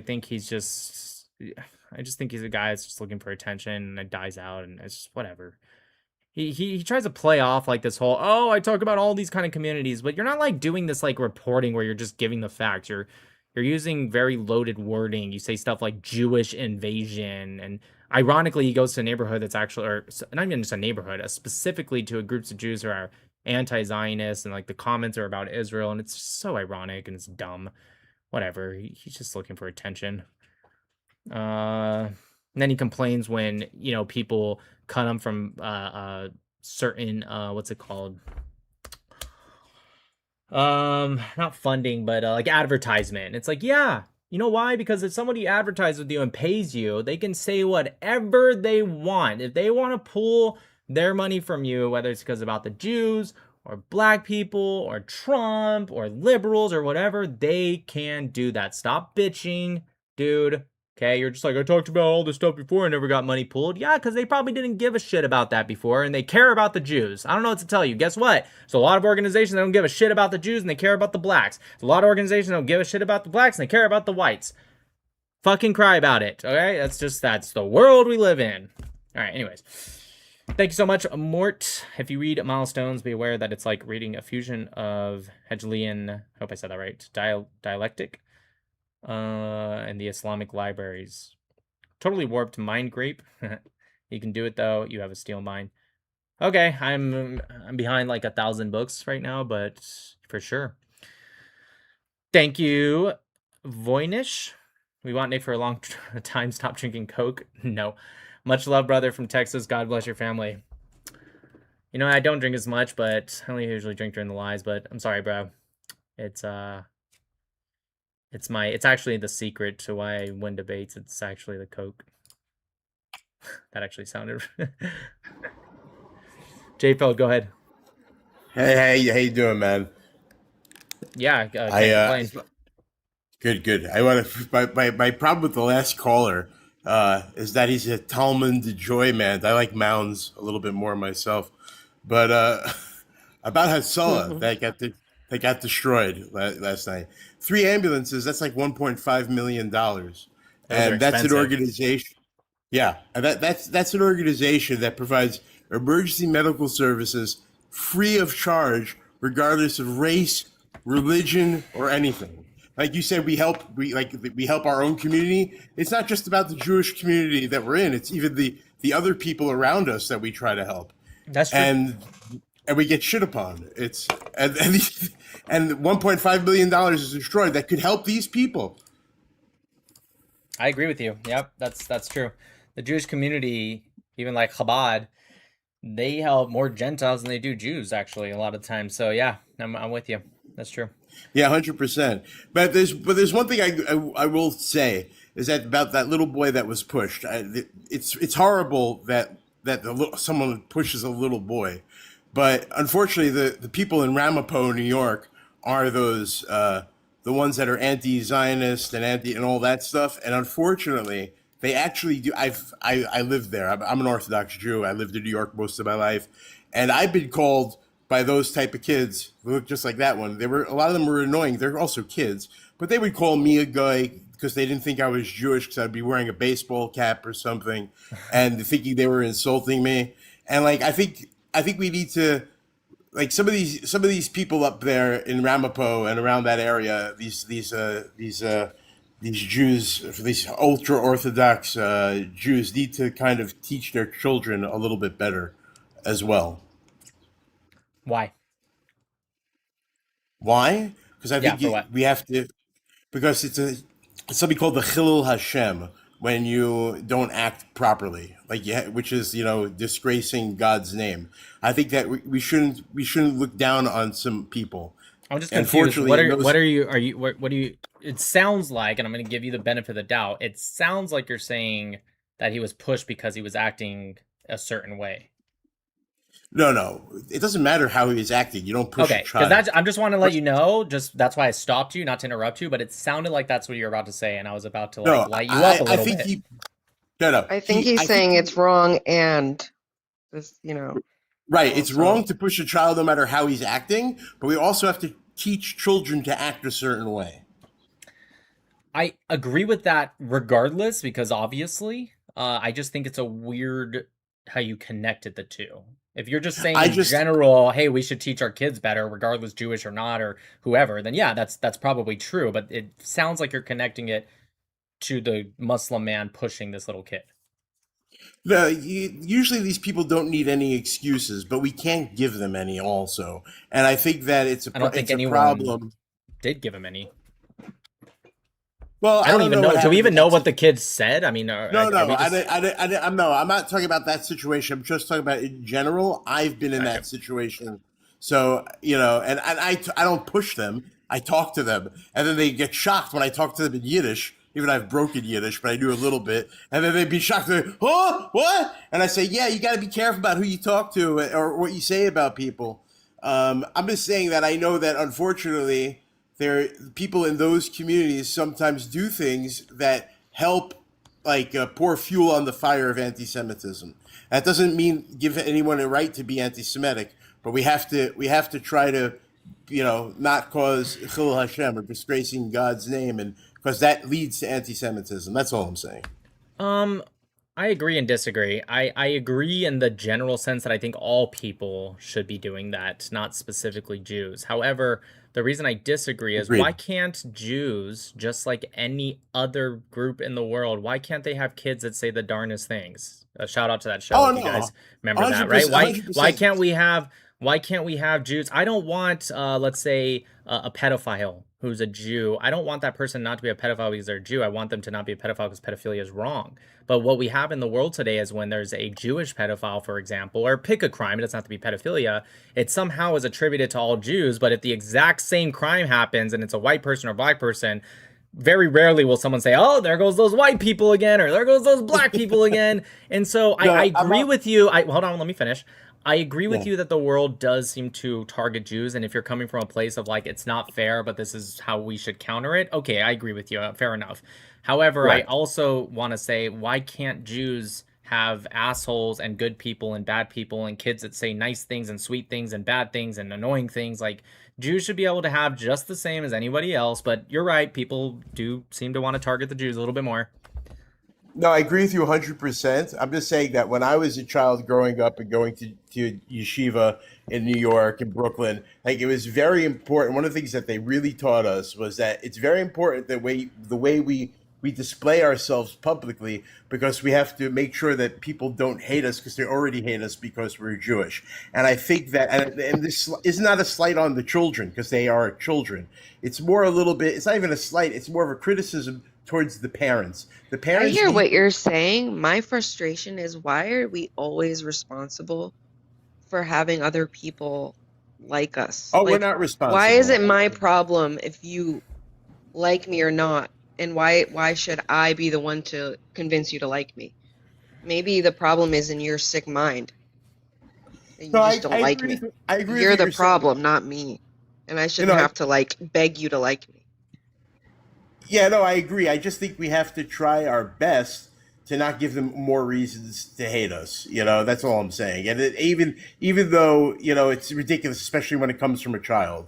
Like, you can't hate someone based on the actions of a child. Childs do lots of stupid things, and you can't, That reasoning would make sense to me if we were giving them actual reasons to hate us. Right, I don't think we're doing that. Yeah, I don't think anyone's doing actual reasons. I think what you're saying is we're giving them reasons that are not logical, but they use it to hate the Jews. But I don't see Jews giving them actual reasons. Okay, maybe I misworded it. You're correct, but I also do feel that we have to teach our children to act better in general. I think every single society in the world, I think every society it's gotten worse. Yeah. All right, so that's it. That's all I wanted to say. Thank you. Thanks, man. God bless. You too.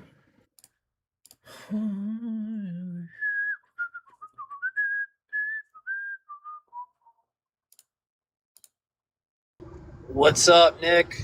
Hello, Max. How you doing? I'm good. Just back for more. I'm gonna keep trying my best. Like old school Republican Democrat debate, right? Oh, you're Max from yesterday. Okay, yeah, for sure. Real quick, Hi, before Max. you How are go, Biggie, do you have something quick, or did you also want to debate something? No, man, I just honestly came here for like a debate, but if it's not a good time, I can leave for sure. No. I just we're gonna go back to Max. It's just if you had like something quick, because some people are just like fans that want to just say hi real quick. I was gonna say get that out of the way, but if you want to wait, then let me ask Max what he has, and I'll get to you. Okay, Max, go ahead. For sure, for sure. You want me to stay more on the Iran-Israel stuff, or should we talk about more like last night, or Whatever you want, brother. Okay, all right. So I Max was like, came in to sharpen on his debates. yeah, I gotta keep practicing, man. Respect. So I just was wondering, like, so I was looking into certain like categories, right, with immigration last night, and like it's kind of broad, like, but I saw things like that would say, certain people, right, when they come on visas, right, like family visas, and then from there they try to adjust to green cards.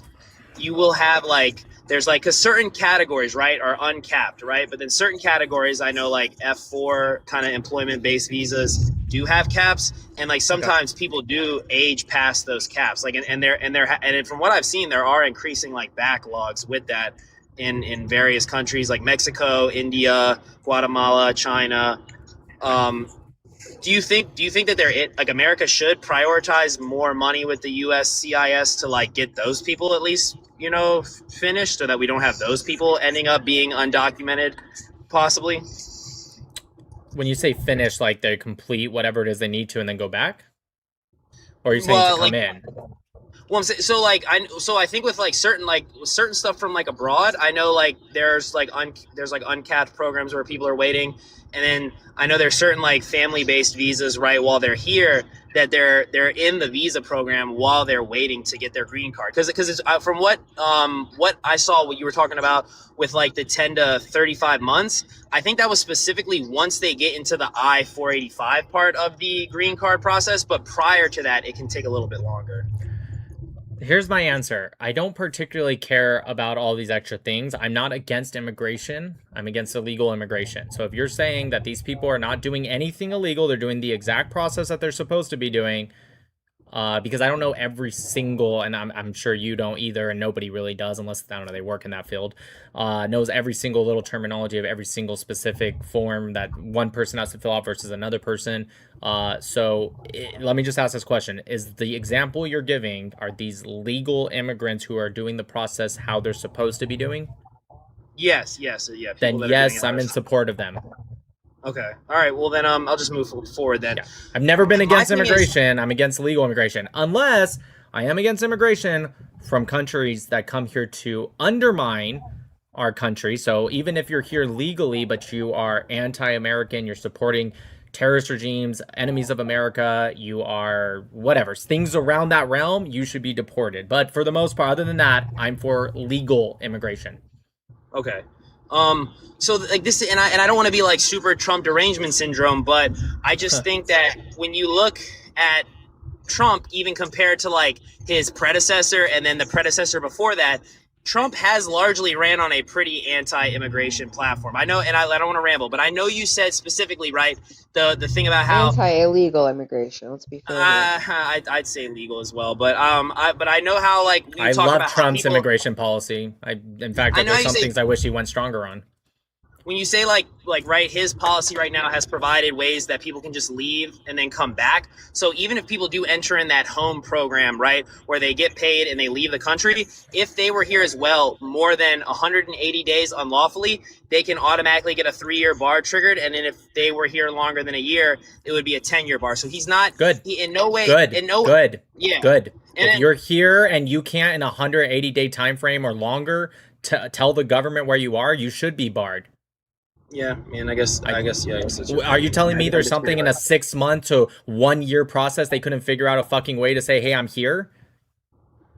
Well, I mean, if they weren't able to obtain some type of sponsor, a lot of people that legalize if they come here illegally would probably be through like getting married or if they found an employer. I would say they probably illegally or legally. So if they entered illegally. Yeah, if you entered illegally, then you shouldn't be here. You should self-deport so you can come back the right way, or you should I guess you don't get caught by the system, which I hope you do, and you get deported. And I would also say that I think Biden's policy, right, like in terms of the border bill, in terms of trying to control the asylum system, was better than Trump, is because of this, right? So when people came under asylum, right, you know, a lot of times, right, they can't get appointments to see judges right away. There was like massive backlogs. Trump has already fired over like 1,000 asylum judges. That's not why they were not in the system. They were missing their appointments. You're correct. Their appointments may have been longer pushed out, but that was never a punishment under anything. It was them missing their appointments. I've seen that some people though wait and never even get appointments though. Okay, like I can't answer on that. I can look more into it, but again, this sounds kind of like using a minor example to criticize the whole system. But if that's true, fine, fair enough. We can maybe look into that. Although we shouldn't need so many judges because there's not that many people seeking asylum. Okay, asylum should be like if you don't come to our country, it means you're gonna die because you can't go anywhere else. Other than that, there shouldn't be asylum. That being said, what was I going to say before that? With Biden's immigration policy, there's 11 million illegal immigrants that made their way into the country. How about the catch and release system? Did you think that was good? So I would push back on that by saying, so it was 11 million encounters, but it's estimated that they expelled about 3.1 million of those, and then he deported 1.1 million because under Title 42, a Trump law that he invoked, right? That was essentially like a turnaround, right? And when you deport people under Title 8, there's actually punishments and restrictions that go with that bar people from re-entry. Under Title 42, they basically would just drive them back to Mexico, and then the people could just turn around and come right back. The recidivism rates real quick before you keep going. Yeah, okay. So I don't particularly care about the barring thing, but and obviously that doesn't happen, them turning around and coming back, because under Trump there are no illegal immigrants. There has been 0 illegal immigrants. And I'm talking about his first term. During like I said before, his second term is significantly better than his first. His first term immigration policy was still better than a lot of Democrats, but it wasn't really that good compared to what he's doing now. So I'm not here to talk about the past. I'm here to compare Trump today. That being said, you said something interesting. You said 3 million were expelled and 1 million were deported. Can you tell me the difference between expel and deported? I don't know what you mean by that. So that's why I say I would challenge you to look up Title 42. Under Title 42, right? I don't need any of these specifics. What is the difference between expel and deport? You said there was 3 million that were expelled and 1 million that were deported. What do you mean by that? So rapid expulsion is literally basically people just trying to come to the border, right? Trying to illegally cross, right? People trying to seek asylum, and then they are essentially just turned around and sent back. But they can literally just turn around and come right back. So that sounds like deportation. And I'm saying under formal Title 8 removals, it's generally a lot harder to just I'm saying people that got expelled under Title 42 eventually actually got asylum and parole, whereas under Title 8. So real quick, you're not answering my question. You're just kind of speaking. Well, that's the difference. No, it's. So are you saying that 4 million of the 11 million he allowed to come through went back? Because from my understanding, I'll look it up again, that's 11 million that stayed in the United States. So it could have been more, and then the 4 million, so maybe 15 million and 4 million went back. From my understanding, there was 11 million that got through that were in the United States by the end of his term. Yeah, so from what I've read, right, there was that was apprehensions, encounters, and not all of them even got in. And you mark encounters, right? An encounter is not a unique person. So the same person could try to cross multiple times, which was happening a lot towards the end of Trump and then on through Biden's first 3 years. Yeah, this is still not answering any of my questions. Well, I don't think, from what I've read, the net increase of undocumented immigrants under Biden's 4 years was about 5 million, not 11 million. It was not 11 million. So that doesn't even make any sense, because even if I added your numbers, it was 4 million. So at very best, 11 minus 4 would be 7 million. So how the fuck did you minus 2 more million? Where did that come from? So what I'm saying is that they encountered about 11 million people, but Biden expelled roughly about 4 to 5 million people. Right. So how did you get to 5? Because that would be 6 million difference. Well, because what I'm saying is that, right, under Title 42, especially as well. I don't want to hear Title 42 again. I'm asking a very simple question. You said 11 million came through. By the way, that's what we know of. I'm trying to break down how it works. Nope, I don't want that. I'm asking a very simple question, and what you're doing is you're trying to muddy the waters by saying all these things that you probably read. Stop interrupting me. That you read last night. You're trying to use this as a way to not answer my question. You said 11 million came through. Again, that we know of. You said originally that there was 3 million deportations, 1 million expulsions. I'm just doing quick math. 3 plus 1. Last time I checked was 4 million. Okay, give or take. I know these aren't exact numbers, but they're pretty close. 11 minus 4, last time I checked, is 7 million. Again, correct my math if I'm wrong. And then you said 5 million, and then you said he deported about 5 to 6 million, and so your numbers aren't adding up. So it makes me feel like you're making them up. Yeah, so the number I was seeing, right? Sorry. From what? Well, because people have just made up the numbers. Trump makes up numbers. He says 50 million I don't people. give a shit. That's not an argument. Okay, Trump making up numbers doesn't excuse you making up numbers. I think the point I'm making is that the overall estimated encounters, right, from what I saw, wasn't 11 million. It was right around like 10 million for Biden's 4 years, and that was not unique individual people. That could have been the same person trying to cross over and over again. Okay, can you give me your source? Reality, conservative. Okay, I don't care anymore. Conservative, I'm sure, wants to say some things, but before you guys speak, yeah, even on Pew Research. Stop. I don't care. I don't care, dude. I'm gonna look into it myself because I don't trust you right now because your numbers keep switching. Maybe it's because you're making a mistake, you're misspeaking. I don't know. I probably just made a mistake. Now I don't trust you because it sounds like you're trying to lie to get a point across. I don't know if that's the case. I'm simply saying that's what it sounds like right now. So I now need to look into it myself. That's gonna take me a little bit of time. So while you speak to conservative, before you do that, can you tell me what your source is so I can more quickly find what it is you're talking about? I think it was like a WRAL source. It was multiple sources that had showed 10 million encounters, and then the expulsions were around like 3.1 million, and deportations were over like 1 million. All right, go ahead and talk to her while I look this up. All these people's sources are always so hard to find. No, this is what liberals do. They use these sources that, if you look into them, they're worded very specifically. Like yesterday, he said, oh, look, only 5% were violent immigrants. And then you look and it's like, wait, this is only a month and a half of data, right? It was 44,000 even that people. Article I read Nope. I don't care, dude. We're done. Nope, stop. I don't need you to defend what was already debunked. I don't need it. Okay? And then you come to me in my Discord later and you said, okay, it wasn't 5%, it was actually 14%. And then 60% were criminals, but they weren't violent criminals. The way that, and by the way, I looked more into that source, and I'll get to that in a second, because that's also worded a very specific way, so they can not lie, but use yellow journalism to produce these numbers. They're effectively lies. Sorry, go ahead. Keep going. I'm going to look into this more. He's incorrect. Number one, since I do work in DHI, we have no idea how many people are actually here. So it's the number, that's why it changes all the time, because we find people and then that community changes. So that's number one. Number two, you're going off of data numbers that we've found already to be incorrect. FBI and immigration during 2020 to 2024 cooked the books. So we're trying to fix all that now. And you brought up immigration with people. The problem with the immigration process and the naturalization process that we're having right now is that these people have come in here on visas. They were given visas without being properly vetted, by the way. Many of them during Biden did not have in-person interviews. And so now we're going to have to clean that all up. And it's going to be messy. I'll be honest. It's going to have to be messy. But we can't have people here that are trying to undermine the national security of our country and want to harm people.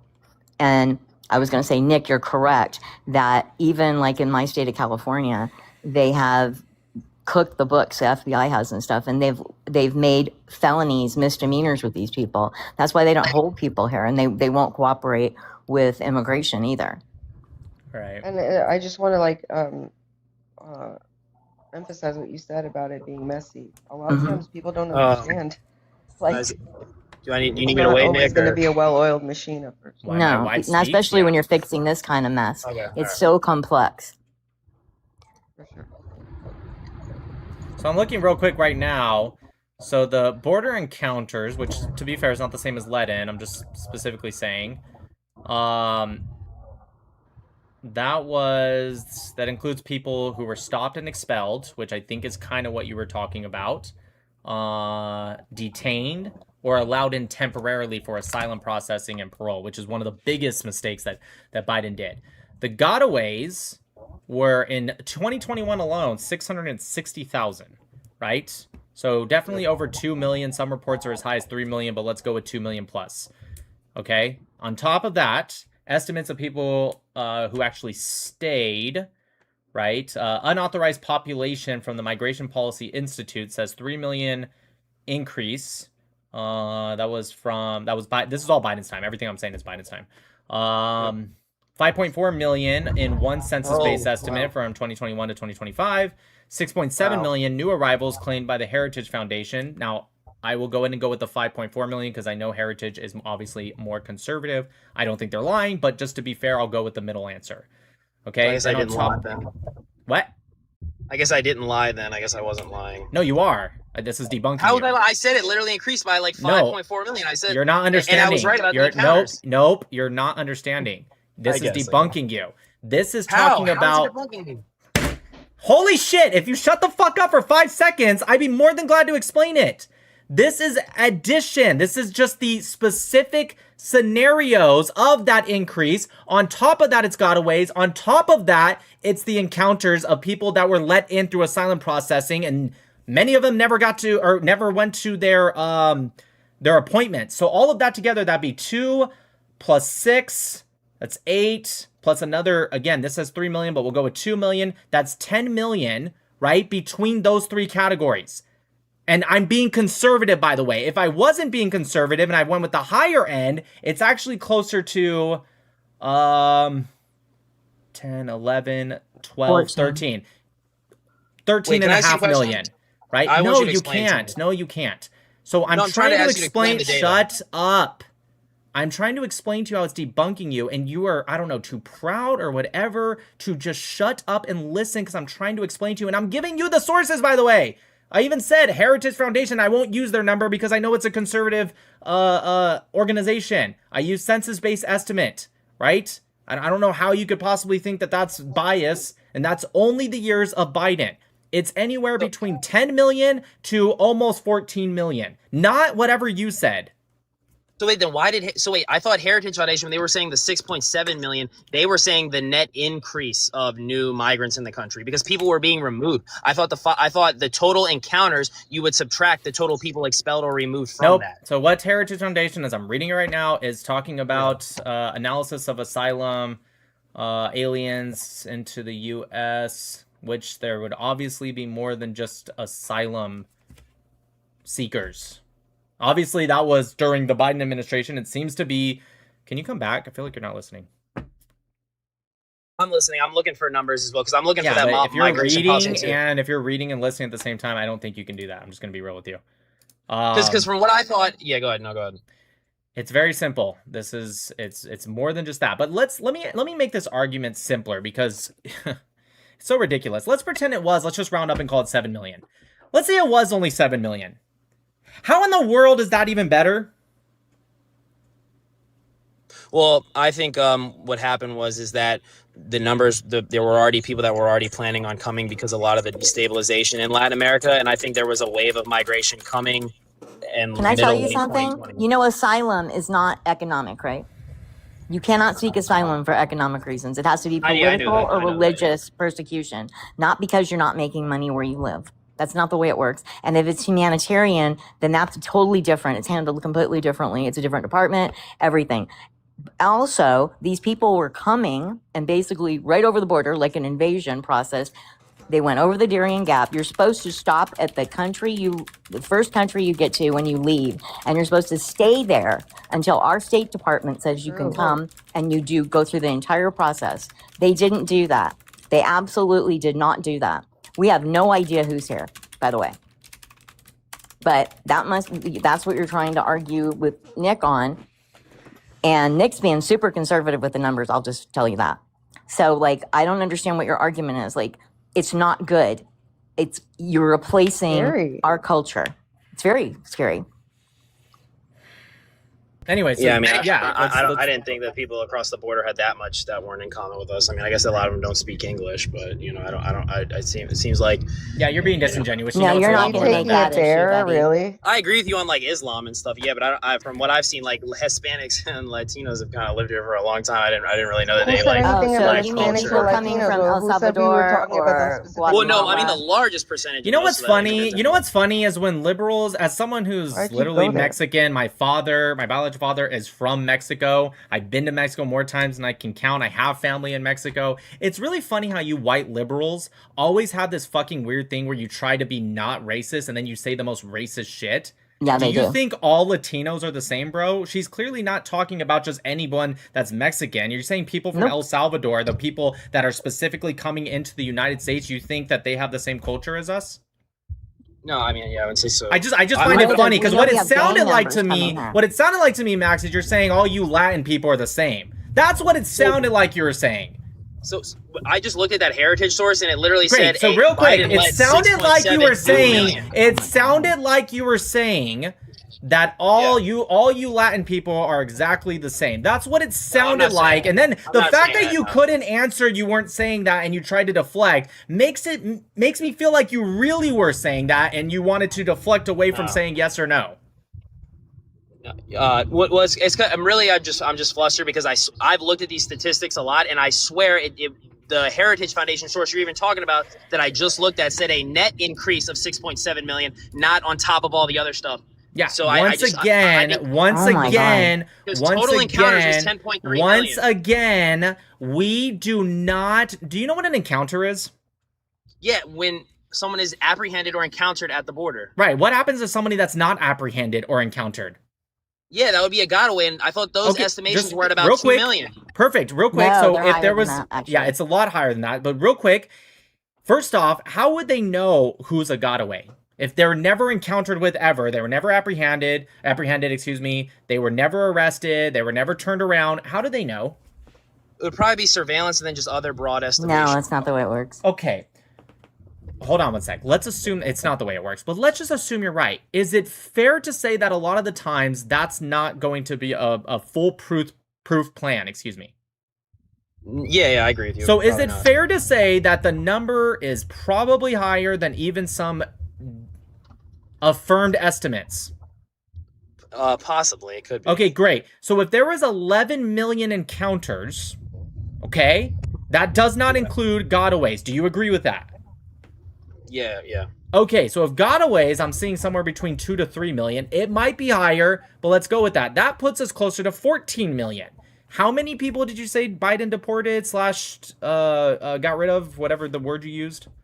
I thought it was like 3.1 million expulsions and then 1.1 million deportations. All right, so about 4 million. Let's round up, call it 4.5 million. So 14 million minus 4.5 million. Let's call it 5 million just to be really conservative here. So 14 million minus 5 million is 9 million. So again, I'm pretty sure you're wrong. Because that was me being conservative in your favor. Even when the Heritage Foundation, the fact that some of those expulsions came right back in. Well, yeah, but that's why I say with the then that means that would be the same person trying to cross multiple times. So that defeats the purpose of it being more people if the same expulsion kept coming back. Because you're saying that person. That's not the way. You're counting one person as 5. Math works. No, that's not the way math works. If someone was expelled from here and comes right back in, they're not counted twice. They're here again. Correct. Well, no, they actually, based on Title 42, I know for a fact they did count them multiple times. I know you can look it up right now. Fact check Title 42 right now that they will count. Oh my God. If you scream one more time, Max, I'm going to just block you. Stop screaming. You're not as smart as you think you are. My point is, and this is the argument I want to shift to. Come back, Max. This is the argument I want to shift to, is I really don't get this idea of being like, fine, let's say 9 million is not correct. Let's say it's 7 million, although I think the 9 million is definitely a conservative value. Max, come back. We don't need you reading from any more scripts, because what you do is you read these things real quick, you memorize a couple sentences, you come back, you yell it into our faces, and then you go back, you read the next part of the script, and you yell it into our faces. Let's have a logical conversation. No, you cannot. Well, because I don't think that's true. Cannot. What you're saying about me is not true. You cannot. because it seems to be what you're doing every single time. It's like very ironic how it seems to be that's exactly what you're doing. So I want to ask you, let's say it's not 9 million, let's say it's 7 million. Can you please explain to me how that debunks or counters my original claim, which is I am against illegal immigration and legal immigration for people that want to undermine our country. Even if, like right now, you're trying to get this big win by saying it was actually 7 million. Fine. So we can move forward with the real conversation. Let's say it was 7 million. I don't think it was, but let's say it was. So what? How does that go against the original claim? Yeah, no, I mean, it doesn't. So then what the fuck is the purpose of you being like dying on this hill that it wasn't 9 million, it was 7 million, Nick? Well, I guess like I just because like it's been a while. Like I was reading a lot of this stuff throughout 2024 and last year too, right? I maybe didn't reread these sources, but I guess I just felt like just now it was a little disingenuous that you're saying that I'm trying to like quick search it. I've read this stuff in sources that said that under Title 42, if someone did try to repeat across, that would be marked again and again. Like even when under Clinton, right, he recorded super record high amounts of administrative returns. They would mark the same person trying to cross over and over again as another administrative return. I don't care. Let's call it 5 million if it will get you to shut up and move forward with the conversation. I think that's the Let's most say there's accurate. 5 million illegal. Well, fuck it. Let's call it 1 million, Max. I just want you to explain. I think it's higher than that. I want you to explain to me why that somehow changes what I said. No, And, yeah, he's- and you're not counting Max. guys, just Even if waiting. we went with that number, Max, to help you out, you're not Well, no, counting I still gotaways, think that and you're number's not accurate. counting people that were given asylum that should never been given asylum. So we're back up to over 14 million. Well, then. no, because part of that 5 million was people that got TPS or parole. Oh or my asylum. God, no, they're not. But that's okay. It Whatever. was. A lot of people called that illegal too. The people that got parole and asylum and TPS, they said that was Max? illegal as well. Max, do you know who I work for? And you don't? Yeah, that's fine. Like I'm just saying, like I still read stuff on. Just like, want to make government sure we sites, understand that. stats, yeah. Yeah, I don't particularly care. I guarantee you it's closer to 7 to 9 million people, and I can tell you why, because even looking into it, there wasn't that many encounters that were repeats, but yes, it could cause, depending on the area, and only specifically during COVID, actually. Yeah, your point doesn't make sense. The only times they actually counted it twice was during COVID. And yes, there was a little bit of time of COVID at Biden's very, very start of his policy, but by his second year to fourth year, it wasn't COVID times. So I think you're being disingenuous because you're saying, oh, well, with Title 42, they can actually count it twice. That was only during COVID. So yes, I'll give you the first year, maybe even less than that, but let's just, to make it easy numbers, for the first year, they possibly counted people 2 or more times if they kept trying to come back. Sure, let's just go with that. But that would be a minority of all encounters. So even if you want to bring that 11 million down to, let's say, I don't know, let's minus 10%, right? Let's call it 10 million, right? Well, it'd be a little more than 1 million is 10%. So fuck it, let's call it 9 million, okay? Just to really make it easy, okay? Let's say it's 9 million and there's 2 million that were counted more than once. Fine, okay? Again, I'm being very, very, very conservative for you right now, right? Okay. And then you add in another few million for gotaways that we know of, by the way, because like we both admitted, there's no way to know that perfectly, but let's just add in another few million. So that brings us back up to 12 million. And you said he deported and expelled 4 million? Mm-hmm. That would bring And us to FYI, 8 million people. The Border Patrol chief, Raul Ortiz, he even admitted in front of the Homeland Security Committee that he was told to underreport during the Biden administration. That's why he eventually quit. That's true. So I mean, like I said, you know what I'm saying. What I was trying to say was that I thought the total encounters was around 10.3 million, and that when you combine all the expulsions, right? What I'm saying is that the gotaways were factored in as well to the heritage and migration policies number. And then with Title 42, I'm going to just be quick so you can respond. With Title 42, from what I just read too on migration policy, that they counted repeat encounters 21, 22, and 23 until Title 42 was officially revoked. What I'm reading is that it generally was a policy into 22 and 23, but they only really did it during COVID times. So what you're reading is policy versus practice. Well, yeah. I'm just saying, like they were still using it. Like the Supreme Court made him keep it in when he tried to do away with it. The Republican states were challenging it, appealing it to court. It went to like multiple Supreme Court rulings. Yeah, I so just real told quick, you. yeah, it I'm doesn't sorry. matter. He's lying again. It doesn't matter. I'm not lying about So the you Supreme Court are. ruling. It's the different. No, I'm not talking. No, Now it you're just has to being do with people disingenuous. actually enforcing the law. Right. There's a difference between enforcement and practice. But regardless, I also looked up how many were expelled and deported, expelled via Title 42 or Title 8 deportations altogether under Biden. You said it was 4.2 million, is what you said, right? Yeah. Yeah, it was 2.8 million. Wait, look up. So wait, total. Look up total Title 42 expulsions. The total Title 42 was specifically, it says it right here, because the them together is 2.8 million. Released into the U.S. is 2.5 million. Gotaways was 2 to 3 million, but it's unknown. Yeah, let me scroll down. You know what else you're not factoring in, Max? You're not factoring in the northern border, because most of this estimates are all southwest borders as well. Why So why are you even asking me to look up Title 42 separately? So it because says he's Title obsessed 40, with it. right? Because He seems to either be way, it obsessed with it. debunks what you said. You said that there was 3.1 million Title 42s and 1.1 million deportations. So I looked it up separately. There was 2.5 to 2. Can you come back? Yeah, I just keep having to look back at these numbers too, because like numbers that I researched years I have ago, no you idea tell what me you're. wrong. Yeah, I have no idea what you're reading right now. But anyways, Same Title like migration 42 policy. Yeah. Anyways, great. Title 42 expulsions. There was 2.5 to 2.7 million. Excuse me, 2.7 million. These were rapid expulsions under Title 42. Blah blah blah. Used heavily from 2021, and it was used little less and less, and it ended completely in May 2023. Title 8 removals, formal deportations, was roughly 300,000 to 400,000. So you lied. You said Title 8 was 1.1 million. It's nowhere near that. You were off by about 3 times the amount or more. And for Title 42, you said 4.1 million, and at highest, it was 2.7 million. Lowest, 2.5 million. So you were off by not quite double the amount, but getting there.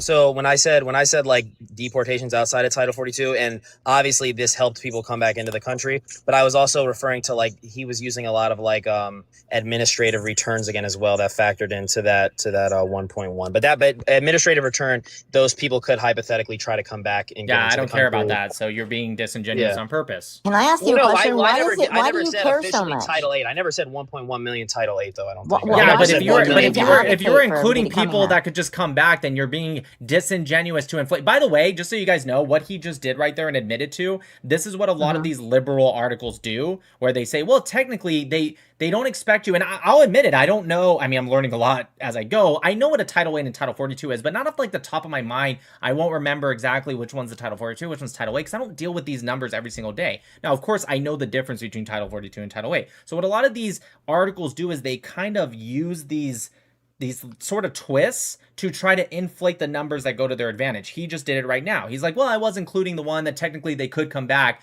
He doesn't expect me to actually dig in and ask that. So he got to the number of 4.1 or 4.2 million or whatever he got to, when in reality, it's actually closer to 2.7, 2.8 million.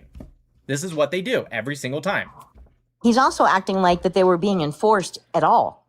So like that's disingenuous too. Like he's throwing out title this, title that. If you want, we could just move on to you breaking down the statistics of criminals and what it actually meant. Has been waiting a long time. We can just go to that part with the CBS article. We can just move on. I'm gonna move on to Biggie because he's been waiting a long time. If you want to wait a little bit, just let Biggie have a chance to speak. Topic is I can wait. As well. Biggie, what's up? What's on your mind? I'm going to be honest with you. You should definitely finish up with Max, because I think that the debate we're going to have is going to take a little bit of time. So if you wish to continue, Max had his debate. Max, come back tomorrow. Biggie, go ahead.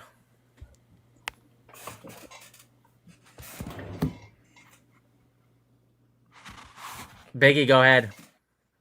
All right.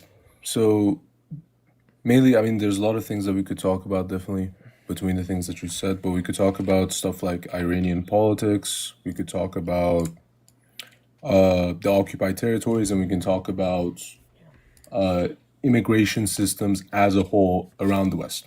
Pick your topic. Which one would you like to discuss, sir? Pick your topic. Okay, fine. Let's do immigration, since we're already on that. Oh, God. Okay, let me rephrase. Pick a topic that the entire audience isn't bored from hearing for the past hour. Oh, okay, fine. We can talk about occupied territories. Mashallah. All right. So the first thing that I wanted to say was generally speaking, right, the issue of Israel isn't actually, the Jewish people having a home state. The issue of Israel is it's, first of all, occupying Jerusalem, and also at the same time being an apartheid state. That's All my right, so how are opinion. they Would you like to go occupying first, Bob? Jerusalem? They're occupying Jerusalem by undermining the other ethnicities and people that live there. Ethnicities has nothing to do with occupation. It has to do with occupying another sovereign state under What the do you mean by Montevideo. One undermining? second, please, babe. Montevideo Conference. So are they operating and occupying somebody that's under the Montevideo Conference of a nation state? That's what occupying means. I am not familiar with the Monte. Could you tell me a little bit about it? Okay, it's what defines a nation state in the modern customary international law, the colloquial state of what we say a nation state is today. There's 4 different requirements, and meeting those 4 different requirements, all 4, is what makes you a nation state. Not knowing this is kind of insane if you want to have a discussion of apartheid and occupation, but nonetheless, that's what it is. So I'm asking you, how are they occupying specifically Jerusalem? Why did you even specifically choose Jerusalem? Who owned Jerusalem or controlled it illegally, but nonetheless controlled it prior to Israel controlling Jerusalem in full? You tell me. Britain? No, you tell me. You're the one with the claim. I'm not I would going to say make your Britain. argument for you. If you're talking about, okay, so first there's some things that I want to discuss. So How about you answer first that since part that's the is- first topic we're on before Okay, you okay, deflect to a new topic? no, I'm not deflecting to a new topic. I can answer that. So I would say it's Britain. Okay, Are you going to give wrong. me the chance to tell you my reasoning? Well, it doesn't matter. You're just wrong, so it really doesn't matter what your Okay, reasoning is. but come on, man. Like, you're not even letting me, like, You tell want my me reasoning to for stop it. the entire conversation for you to explain why you're wrong? No, but I did my part by telling you my answer. So why are you Right, and I'm not telling you it's letting me wrong. It's explain my Jordan. answer? It was Jordan, so you're just wrong. Fine, go ahead. Explain Why your are reasoning why you think why? it's the British, and Okay, how, so even if it was the British, how does that help your case about them occupying Palestine then? That's really weird. so again, I would say that we'd have to start at the Balfour Declaration, Okay, but 1917. obviously, right. So the thing that I just want to like first discuss a little bit prior to us continuing this is actually like you bringing up international law is not something that I necessarily agree with. You calling it international law isn't necessarily what everybody abides to. International law, or like how you would like it to be, universal law, is mostly what just the Americans and the European states agree with. Real quick, You can I go ahead and actually, I don't mean to interrupt you, but I actually strongly agree with that, and I actually think it's insane because it's usually pro-Palestinians that cherry pick international law. I agree with you. International law is as strong as we say it is. However, the reason just to tell you, the reason I brought it up is because you talk about occupation, which falls under international law. If you're saying we shouldn't even worry about international law, then I don't give a shit about this conversation anymore, because that's the only claim you have. Because if you're throwing international law out and you're just talking about occupation as in, ew, it hurts my feelings, it's mean, you're in my land, then, well, now I don't give a shit, right? So I thought you were trying to talk about international law in my defense. Okay, so the thing about it is we can talk about international law based on 2 things that I would mainly care about, right? Are you discussing this from a religious perspective, or are you discussing this from an American perspective? Because the way this conversation would go really matters on what standpoint you stand on. Yeah, so to answer your That's my opinion. question, are you saying do my arguments come because of my religious belief? Is that what you're asking me?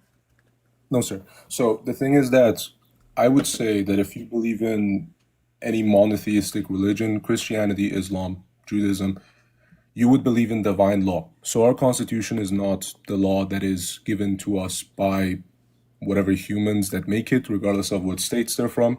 They are what God has told us to do. Real quick, you're not really If you're answering my talking from a question. Are you asking if I'm making my arguments from my religious beliefs or from legal beliefs or personal beliefs? What are you asking me?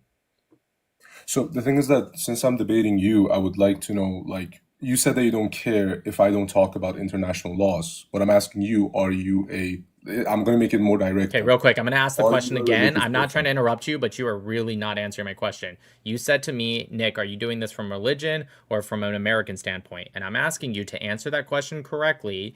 It's this or that or that. I don't want to hear anything else. I'm not trying to interrupt you, but you're really not answering the question. Are you asking me, so I can answer your question, Nick, are you providing your arguments from the Bible? Or Nick, are you providing your arguments from American standards or law? Nick, are you providing it from a personal view that you don't see in international communities? What are you asking me directly so I can answer that question correctly? Okay, sir. Directly speaking, are you religious? I am a Noahide. I believe in the God of Abraham. I'm monotheistic. I am not particularly part of a organized religion like Judaism, Christianity, or Islam. But since you are a Noahide, you would believe in the Torah. Of Is that course, true it's the or word not of true? God. Yes, it's the word of God. Okay. So basically speaking, right, you saying that you only care about international law would then go against what you believe in the Torah. I That's my didn't say opinion. that. I didn't say that. I will repeat what I said. I need you to listen this time. And two things actually I have to say. One, just because I believe in Torah as the word of God does not mean I have to use the Torah in my arguments. In fact, unless you want to bring up religion, I can debunk and tell you my pro-Israel stances without bringing in the Torah at all. If you want to, I can bring it in. I'm just saying I don't need to because most people I argue with are generally Muslims who don't believe in the Torah anyways. And if not, sometimes Christians or atheists who have either a different interpretation or if they're atheists don't believe in it anyway. So I rarely bring that up. However, I'm going to say what I actually said. I never said I only care about international law.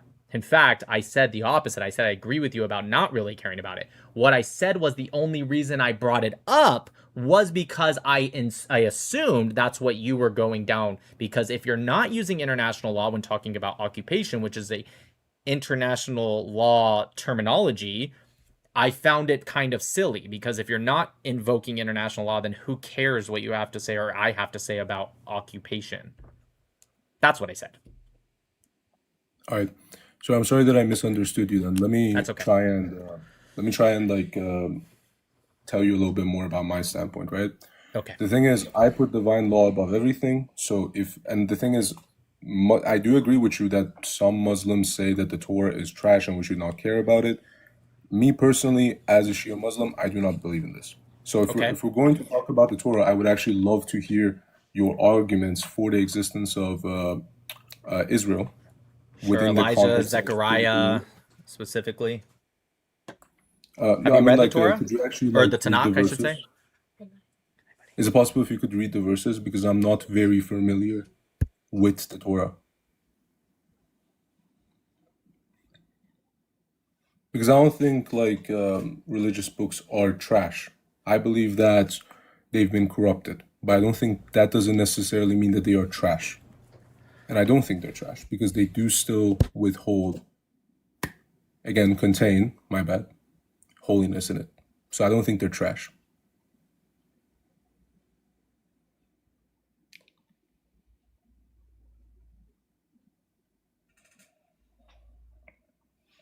Sorry, I was talking to my son. I did hear you though.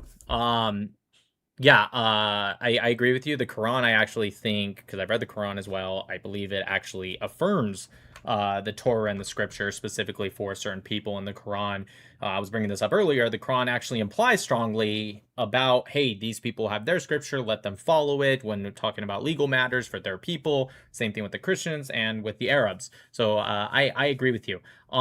Your earlier question, you asked me to read all these verses that like in some way more or less affirm the land of Israel for the Jewish people? Is that your question? Because that's going to take all night if I do that. It's all throughout Genesis, Exodus, Leviticus, Ezekiel. No, well, that's the Tanakh more than beyond just the Torah. But in the Torah, Leviticus, Numbers, it's all over. If I read only the Torah verses before even getting into the Nevi'im and the Ketuvim, it's going to take a very, very, very long time.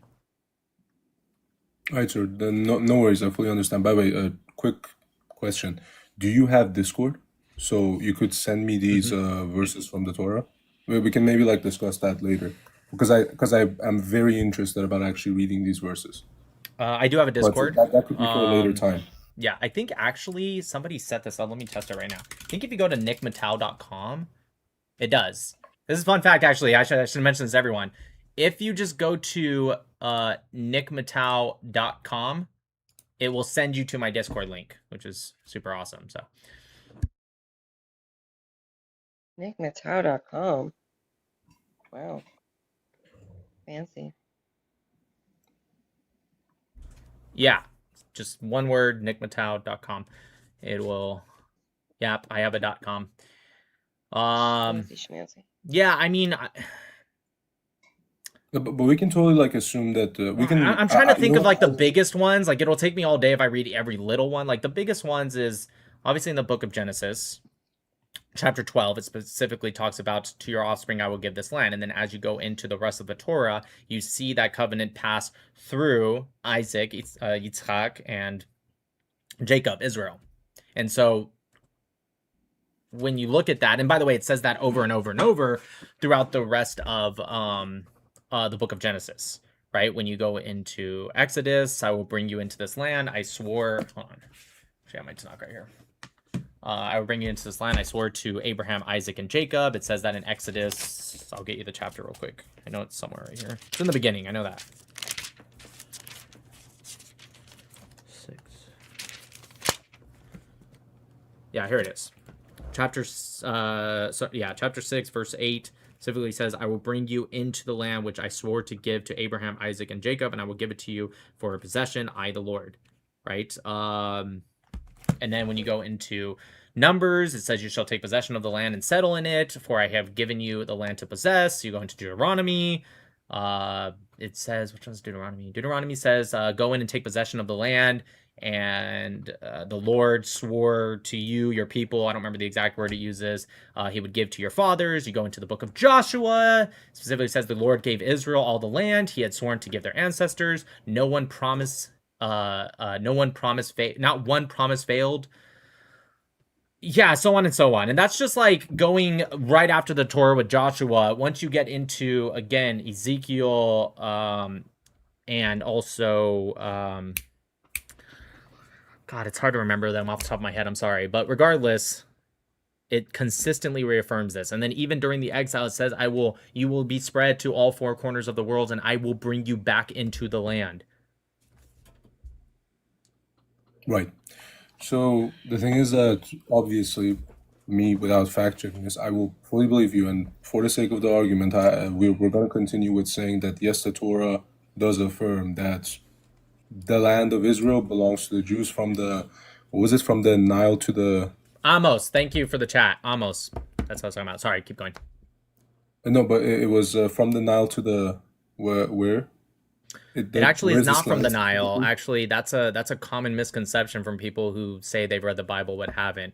It actually specifically says in Genesis, from Euphrates to the river of Egypt. And people assume that means Nile, but it's actually more talking about the Al-Wadi, which is in the sign, like, I know it's blurry, but it's actually closer to the Gaza Strip, actually, or the border where the Gaza Strip is. It's not all the way to the Nile. So that's actually a misconception. And then when you go into Numbers, and I believe Joshua, the borders are actually smaller, what God says. So no, it's not the Nile to the Euphrates, like a lot of people say.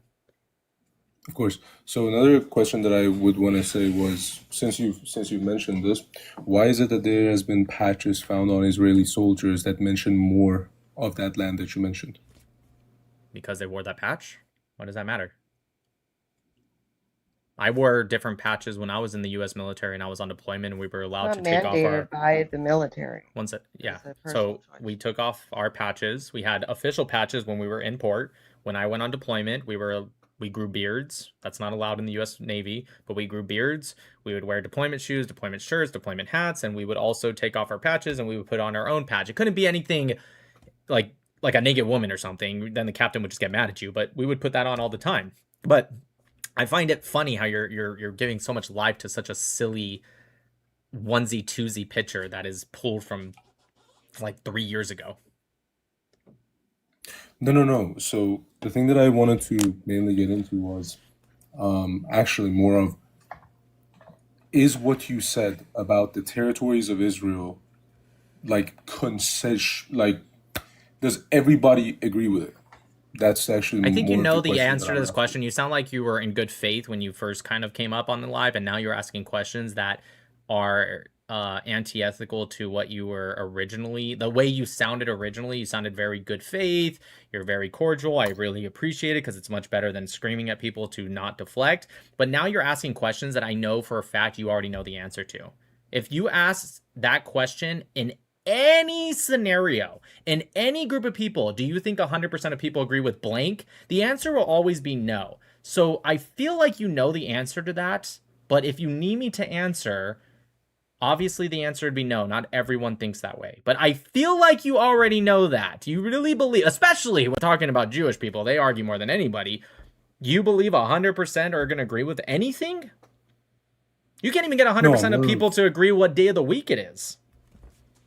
No, of course not. But I'm more of like referring to how many people. That's not like, what you what said. Are the That's not what you said.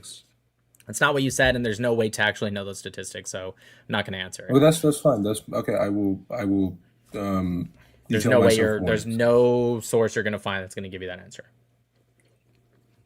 It really just depends. If you go into B'nai Brak, if you were to go into Israel and go into B'nai Brak, probably a majority of them believe that. If you go into Tel Aviv, probably a majority believe the opposite. But you stand with Jerusalem, or do you stand with more like of what Tel Aviv thinks? Because they are divided, right? Very much Jerusalem. I am pro one-state solution. I want it to be Israel. Because since you are a Noahide, you also know the politics of Israel. Jerusalem does not really care about Tel Aviv. In fact, it does think that it's a breeding ground for Satanism. Okay, so that's not true. That? No, I don't. No. Judaism actually doesn't even believe in Satanism quite the same. It actually is referred more to as an adversary and also our evil inclinations. Whereas Christianity and Islam consider it actually something of a more direct force. So the fact that you said that, trying to compare it to Judaism and Jerusalem, tells me you don't know what you're talking about. You're just making things up as you go. That being said, yes, there are religious groups, not Jerusalem, but yes, there are religious groups that I'm sure have problems with what they do in Tel Aviv. I also have some issues. Not so much that I think they're, what'd you say, Satan? No, I don't think that. There are secular people who live in Jerusalem. There are. That's what I was going to get at. There are secular people who live in Jerusalem. Mixed. Have you ever been to Israel? And Orthodox people live in Tel Aviv. No, as an Iranian, I can't go to the occupied territories. Okay. Is the answer no? Yes.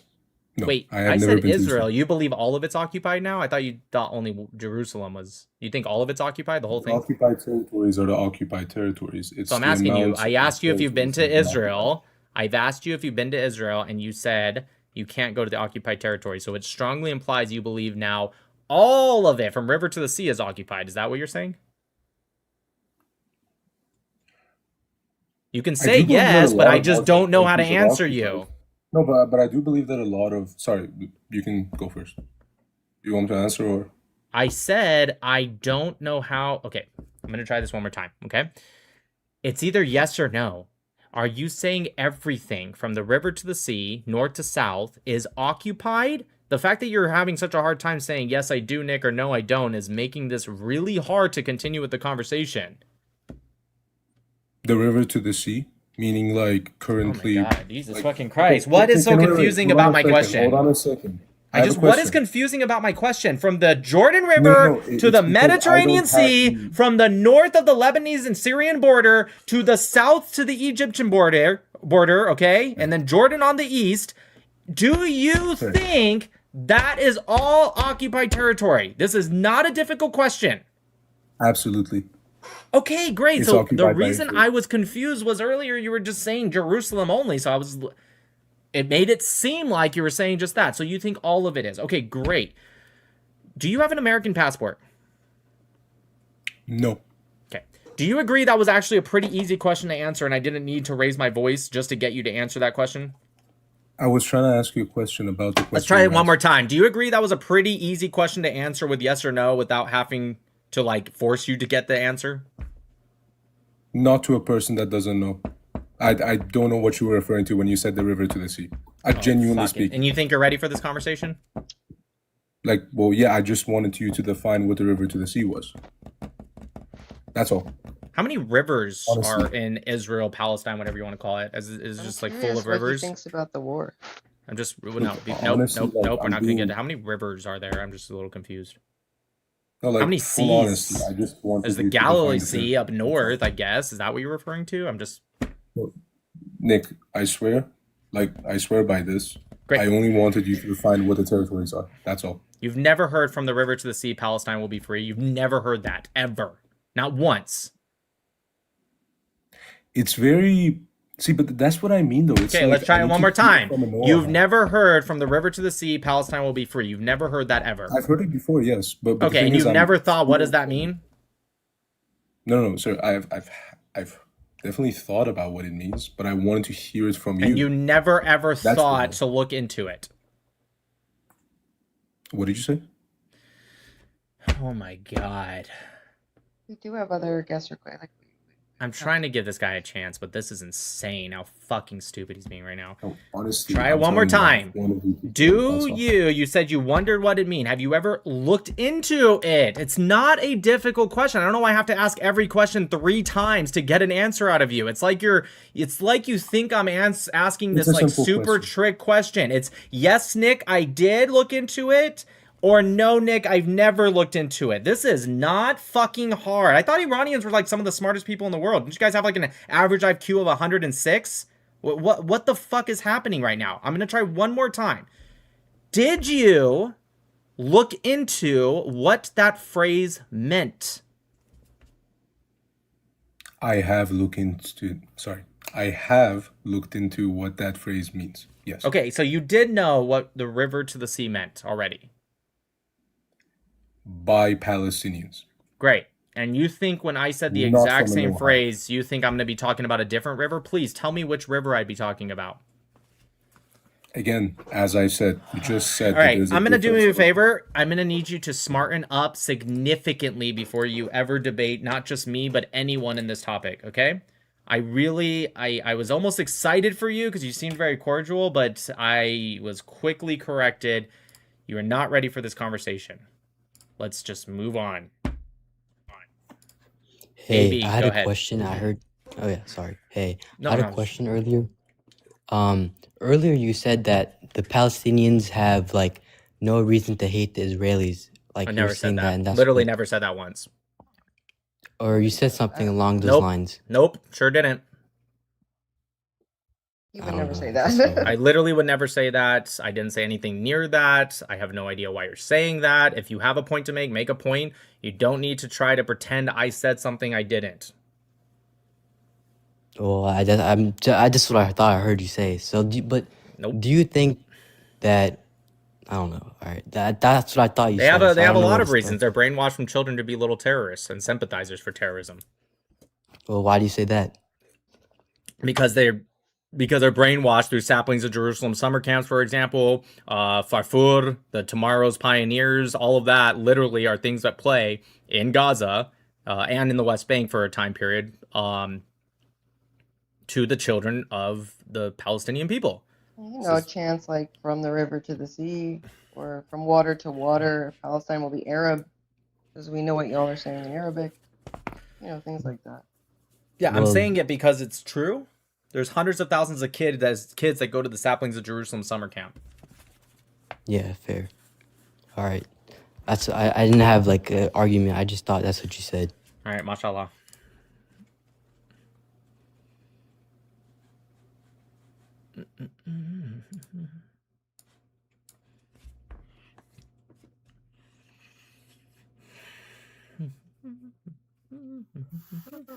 Steve, go ahead. Steve, go ahead. Steve probably fell asleep. He's been in there a while. Autumn, go ahead. Autumn, go ahead.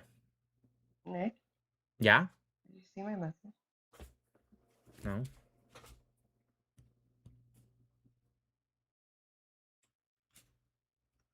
Did you send it? Mm-hmm.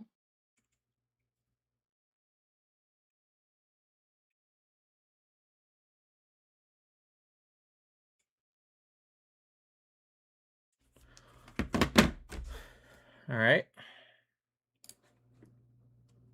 Let's... Cash, are you there? Yo, Nick, Oh, what up, bro? Mashallah, perfect. What's up?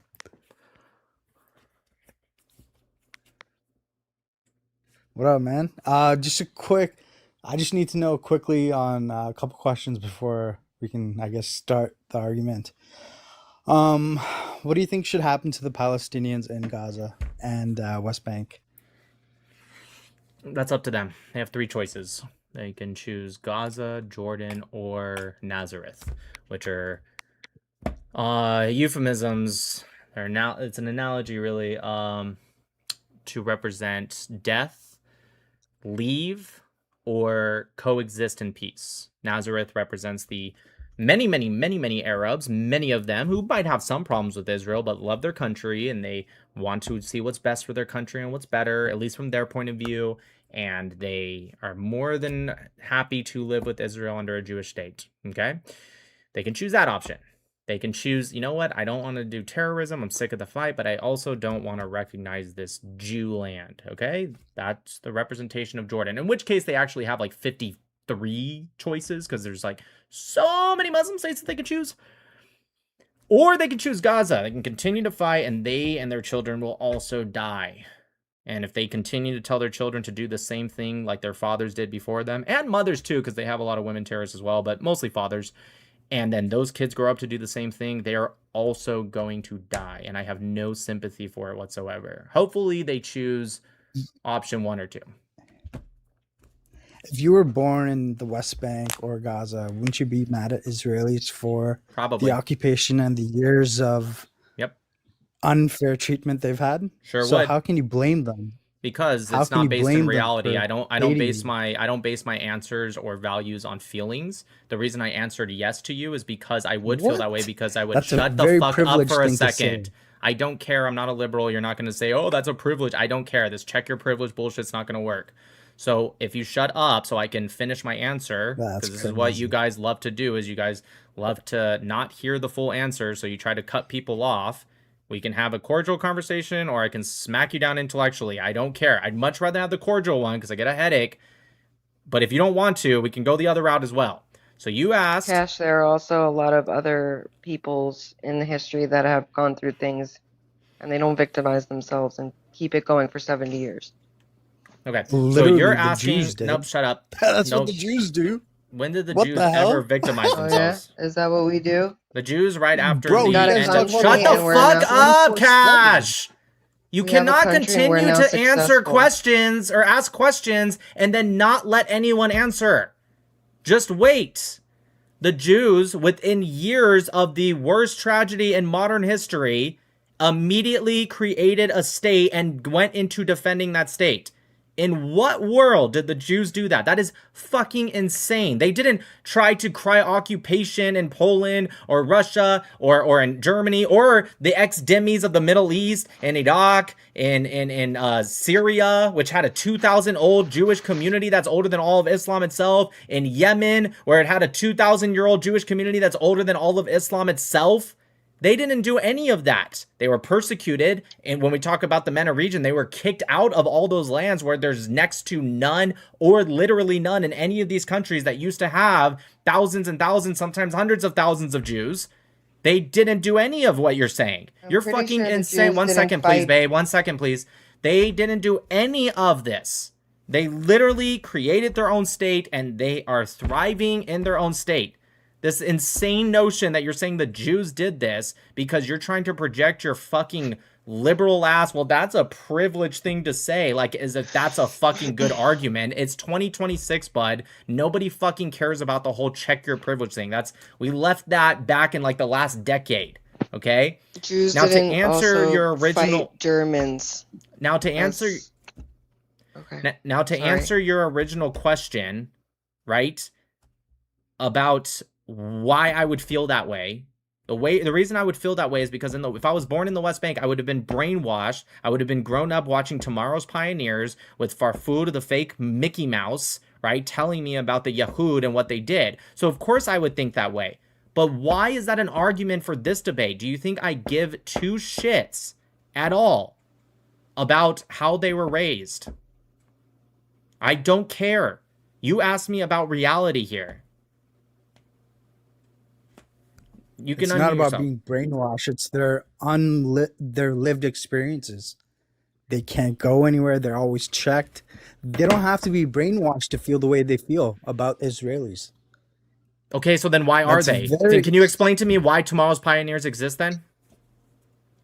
What's tomorrow's pioneers? Okay, if you don't know about it, then how are you going to sit here and try to counter my claim about brainwashing if you don't even know? Can you tell me about the saplings of Jerusalem camp that they're sent to? No. Okay, so no if you idea don't know what about it, then in what happens. position are you to say I'm wrong?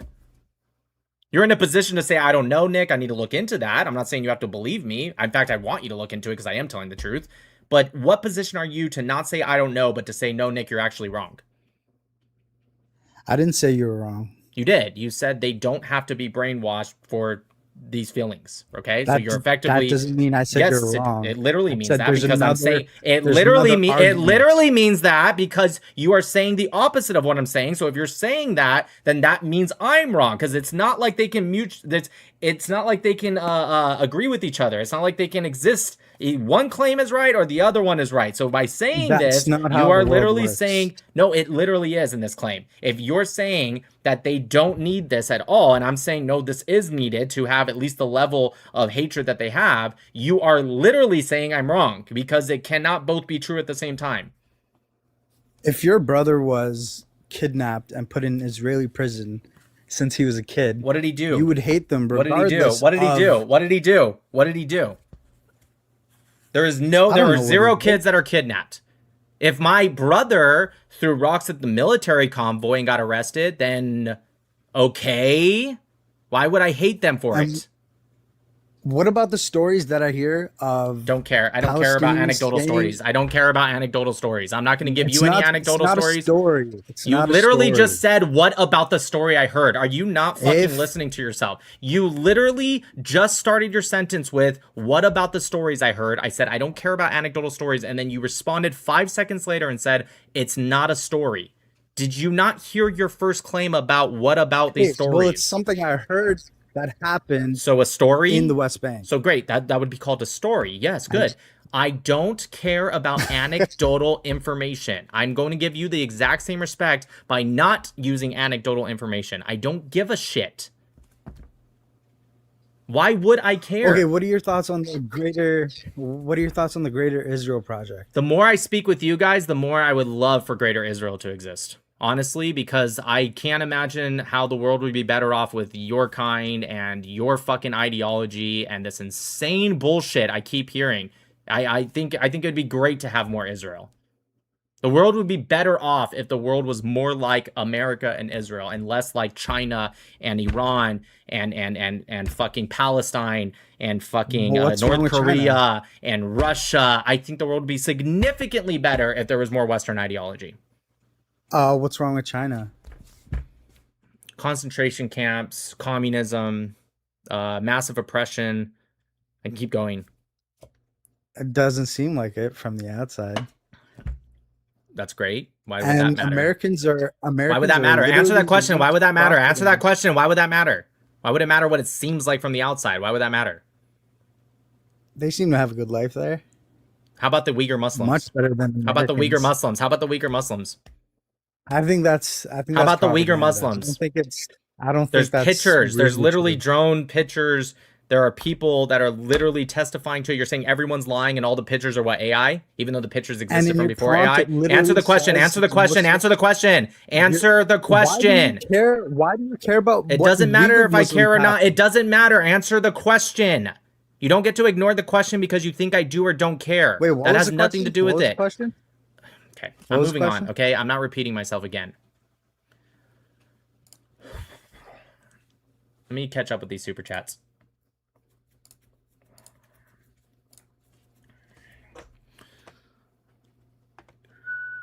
Thank you, Blue Moon. Sorry she's not up here anymore, but please ask Conservative Lady if we follow up on asylum cases. Excuse me, if Muslims from Gaza... Today? Oh, I already did it. Never mind. If Muslims from Gaza seek asylum in USA, how do we know what's not Hamas? A person that said he is Christian from Syria needed asylum but lied and he is a Muslim? Question mark. That's a good question, but we should be taking 0 people from Gaza. We shouldn't be taking anyone from Gaza. Or Syria if it was up to me too, but whatever. And that includes the children. I don't care. None of it. I don't care if they need medical condition. It's not our job. There's many hospitals that they absolutely can get medical conditions treated between Gaza and America. There's so many. They do not need to come here. And for that part as well, they also don't really need to come into Europe either. They can stay in the MENA region. Jordan has great hospitals. Egypt has great hospitals. They can totally stay right there. And in return, I will not go to Gaza. Okay? Let's see. Monster, thank you for the super chat. Mashallah, Habibi, Azizam. Can you show us your cool tattoos and when did you get them? By the way, shout out to our dear friends in Iran. 3 weeks, yet no internet. I have a lot of tattoos under my shirts. I'm just going to show you the ones I assume you're talking about. This one says, I know it's backwards because the camera's inverted, but it says Am Yisrael Chai. This one is an Ankh with the Eye of Ra. This one I got from a guy. I actually drew this one. I drew this one as well, which is kind of like equality, equal up, equal down kind of thing. And then this one is I got from a guy in Mexico City to represent my Mexican heritage. I also have an American flag around a bald eagle around here, death before dishonor. My first tattoo is this one on my heart, which is an American flag around a bald eagle as well. It's just different designs, but kind of the same thing. I have Simba right here. Remember who you are, the Simba where the one he drew on the tree, not the one with the red, but the one before. On my back down my spine, I have my last name in tribal, it says Matau. I have the Grim Reaper on my top left of my back, and then down my entire ribs, I have a tribal tattoo with an anchor. And I'm pretty sure that's it. Pretty sure. Thank you, the moderate case. Is that how you say your name? The moderate case. Thank you for the super chat. I love you, Nick. We all love you, Nick and Donnie. Thank you, moderate case. It's so nice to have such an awesome fan.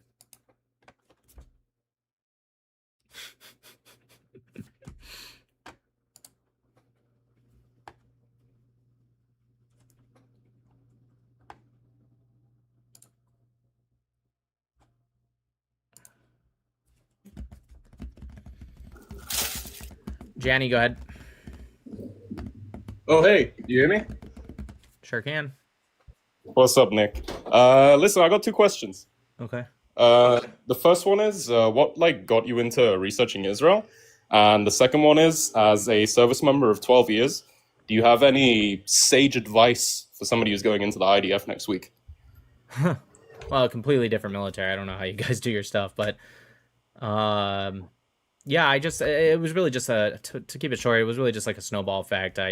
I made one kind of video that was, it was pro-Israel, but it was just like, it was more just making fun of like leftists who were trying to shift from BLM to Free Palestine in 2021.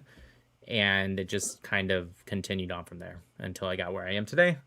And for advice, again, I have no idea how the IDF operates things. Do you guys have a boot camp?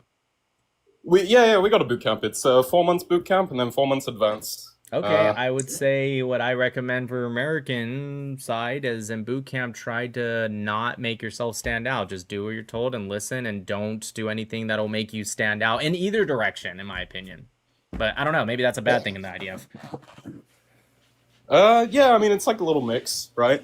So I didn't want to keep you too long. I just wanted to ask somebody who's been in the military for 12 years if you had anything. I was in submarines, so unless you're going into the submarine force, I couldn't really help you, to be honest. No, I'm going combat, dry land. But what was I gonna say? Yeah, dude, the amount of knowledge that you have on Israel. I saw a couple streams ago. You just got like piles and piles of books, right? Yeah. Probably 10 times, if not more, than the average Israeli knows about their own country. So I just wanted to say thank you for what you do. And bringing all of these idiots to light. And yeah, man, it's just perfect. That's basically it. I didn't actually want to debate you on anything. I appreciate you. Thanks, man. I really appreciate it. Yeah, have a good one. Yep, God bless. Eval, thank you for the super chat. Nick, you are a breath of fresh air in the debate space. Greetings from the Netherlands. Ooh, the Netherlands. Thank you, Jayla. How do I leave? I got you, bro. Thanks. All right, let's get into some you mingle.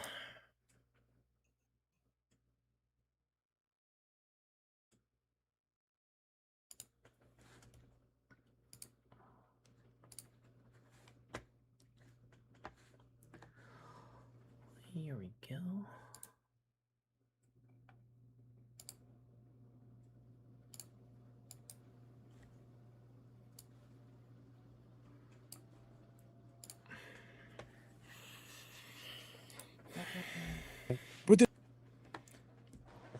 Oh, you know what? Actually, I want to add in some extra tags.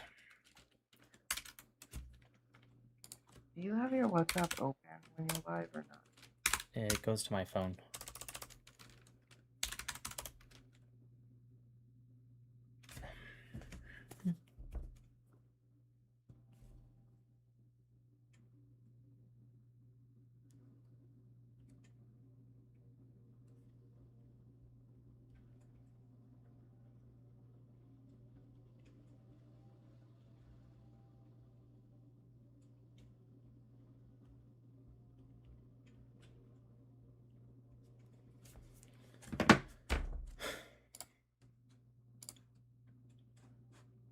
And there we go.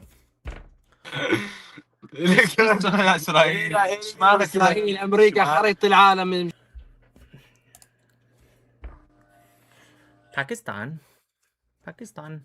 بدماء الطاهرين نحن في البعث التقينا.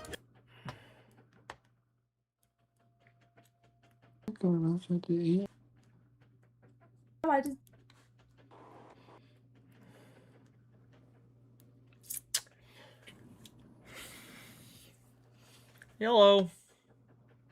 What's going on, brother? Can't complain. You driving? Chilling? Nah, my homie's driving. Oh, it's inverted. I gotcha. Oh yeah, probably. What's up with you? What's going on?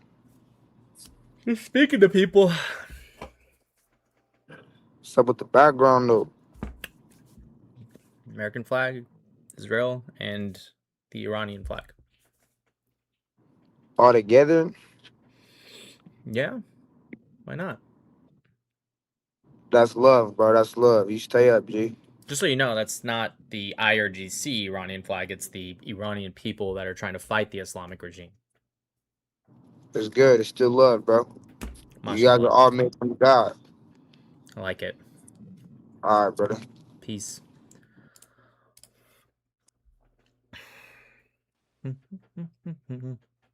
Hello. Hey, bro. How you doing? Can't What's complain. that new picture you have behind you? I haven't seen that one before. Yeah, who's that? That's a good friend of mine. That's It's his face. accent. Is that Zenta? No, it's not Zenta. You're not gonna know who he is. He's like literally a personal friend. You're not gonna know who that is. All right. Okay. Cool. Yeah. All right. Take care, easy, bro.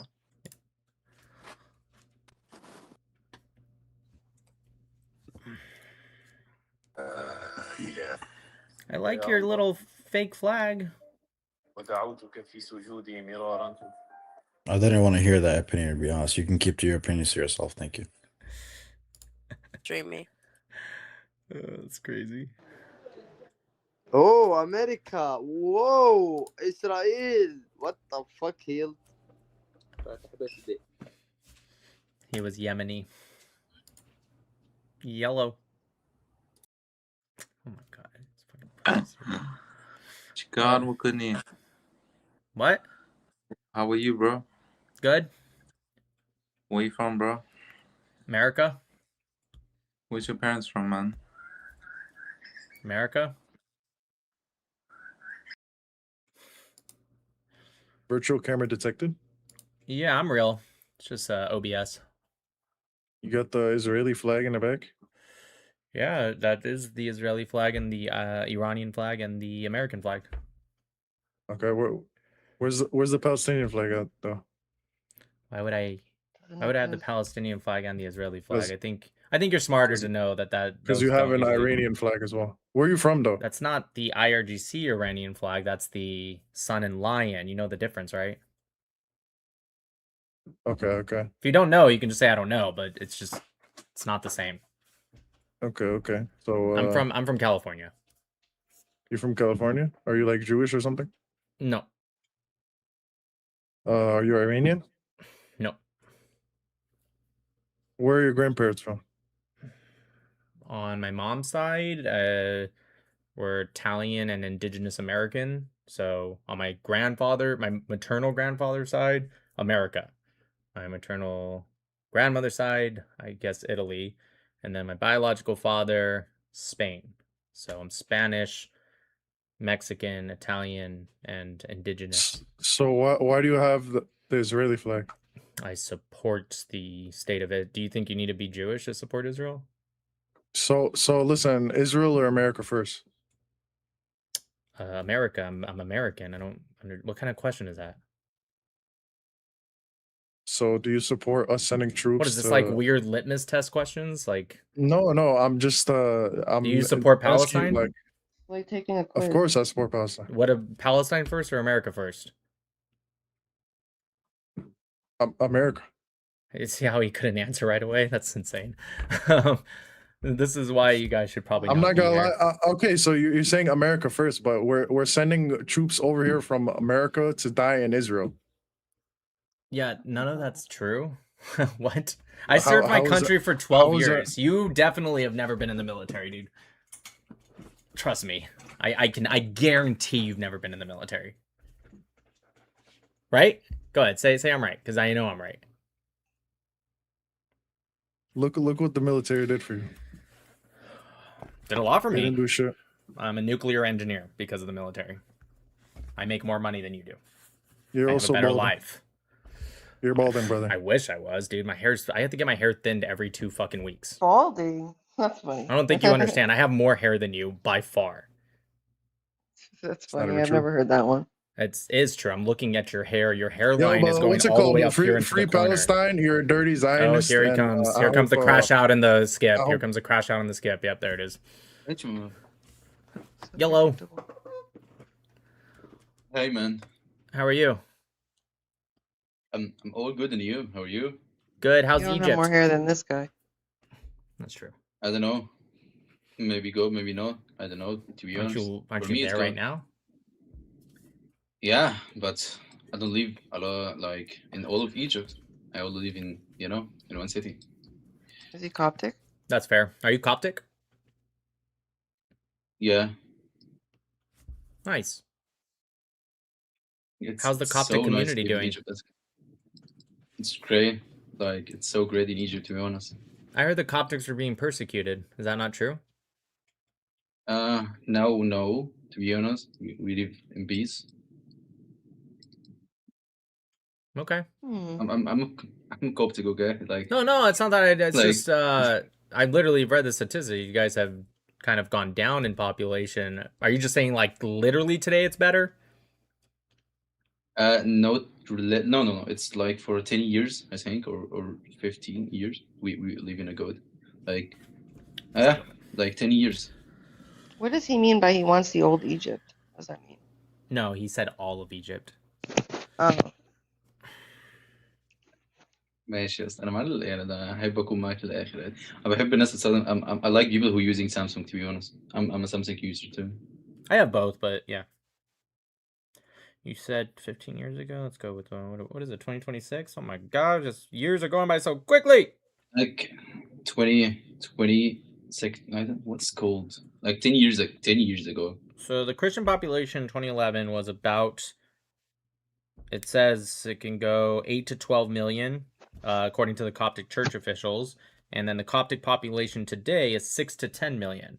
So how did you guys go down? Wait, sorry. If you look at the same exact source, it's 10 to 15 million. So it's at very best about the same in 15 years, which it should have gone up because the world population generally goes up. At worst, you guys went down 2 million. But let's go with best case scenario or average case scenario. You guys are effectively the same. But that's weird because we are not 6 or 8 millions. We are a lot more than that. Like, What did you just say? Like we are more than 6 or 8 million Coptic in Egypt. We are a lot higher than No, I know that was we are- 15 years I think ago. Today it's 10 to 15 million. Even That's what I said. no, it's so lower. Like That was like we according are to your at own least- church officials. I don't know, but that's weird because 6 the to numbers 10 I know. million, not 6 million, 6 to 10 million. I know. Okay. We are maybe 20 millions or 20 to 6 to 30 millions. That's weird. 30 million? No, bro. Maybe they talking about the Coptic Egyptians, not Orthodox, not Catholic. You know, we have a lot. Yes, Coptics. That's what I said. Coptics. We have three. I don't know what's called in English. We have Orthodox, we have Catholic, we have Coptics. You know, maybe they talk about Coptics only, not all of Christians. You know. Yeah, it even says, because you said in the past 15 years it's been good. In 2017, there was a Palm Sunday church bombing in Tanta and Alexandria, and 50 of you guys were killed by Islamist terrorists.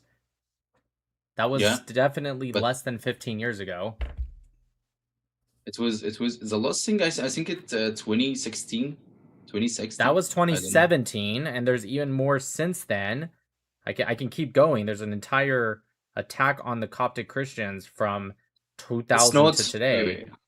Let me tell you, there are lots of terrorists, but now Egypt was cleared because we cleared them in Sinai.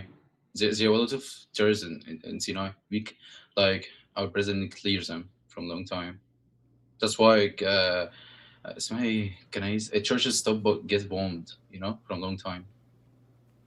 Okay, well, first off, persecution can be a lot more than just bombings. Bombings is kind of the extreme side, but it says right here, in just the last 5 years alone, Coptic Christians, about 10% of Egypt's population, have unequal treatment in practice. The laws officially, even though if laws officially guarantee rights, there's been ongoing discrimination, both systemic and social, limits or delays in building, repairing churches, underrepresentation in government public roles, blasphemy laws used disproportionately against the Coptic Christians specifically.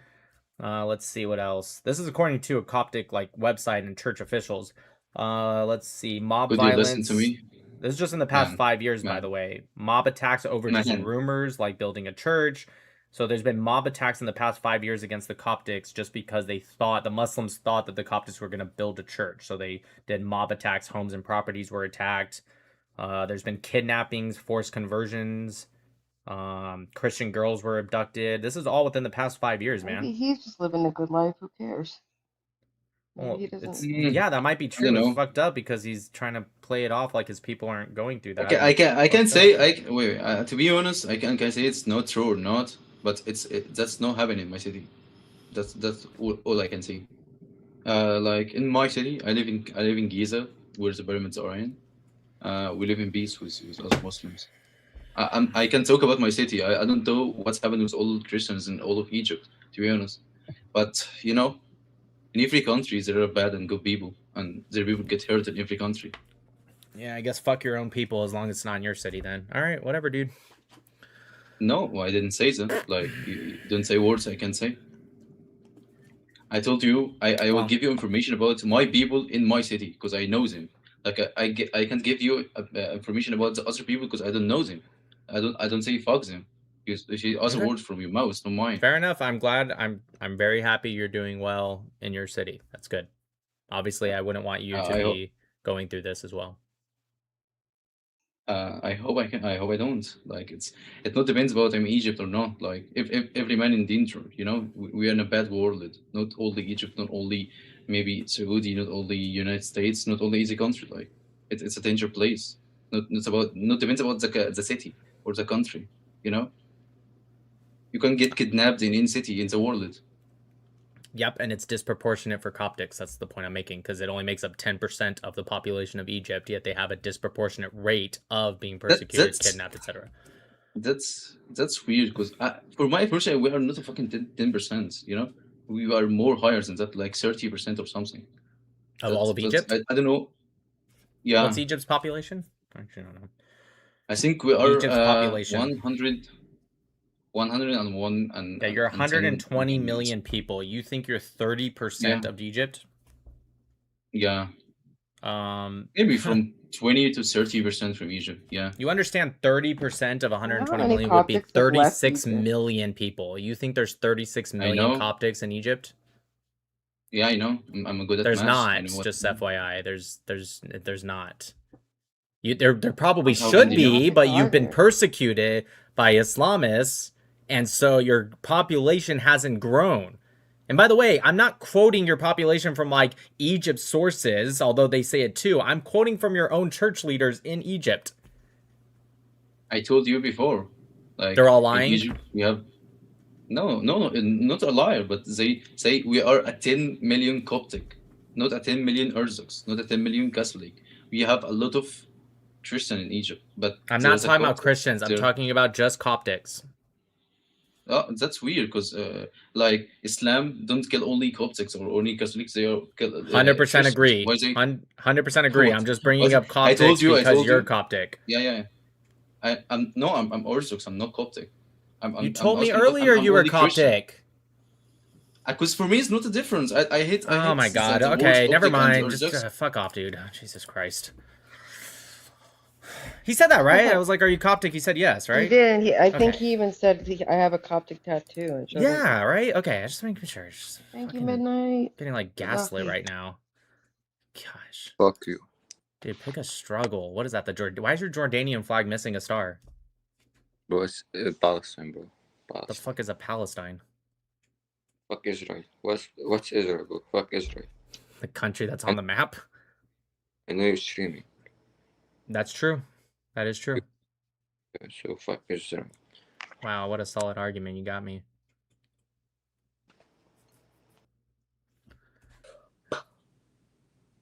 Shut up. Jesus Christ. Let me guess, Arab? I didn't even say anything. No. I think you are.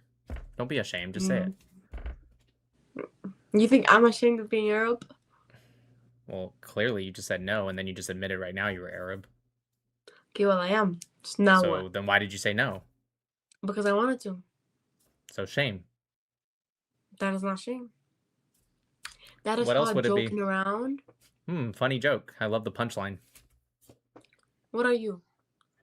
White? Italian, Caucasian? Spanish. Well, yeah, I'm a Latino as well. Mexican, indigenous. Hmm. Indigenous So American, how not many dads and Canadian. how many moms do you have? We have one dad and one mom. I don't understand. What kind of joke is that? Everyone has one dad and one mom. Syria. I'm Syrian.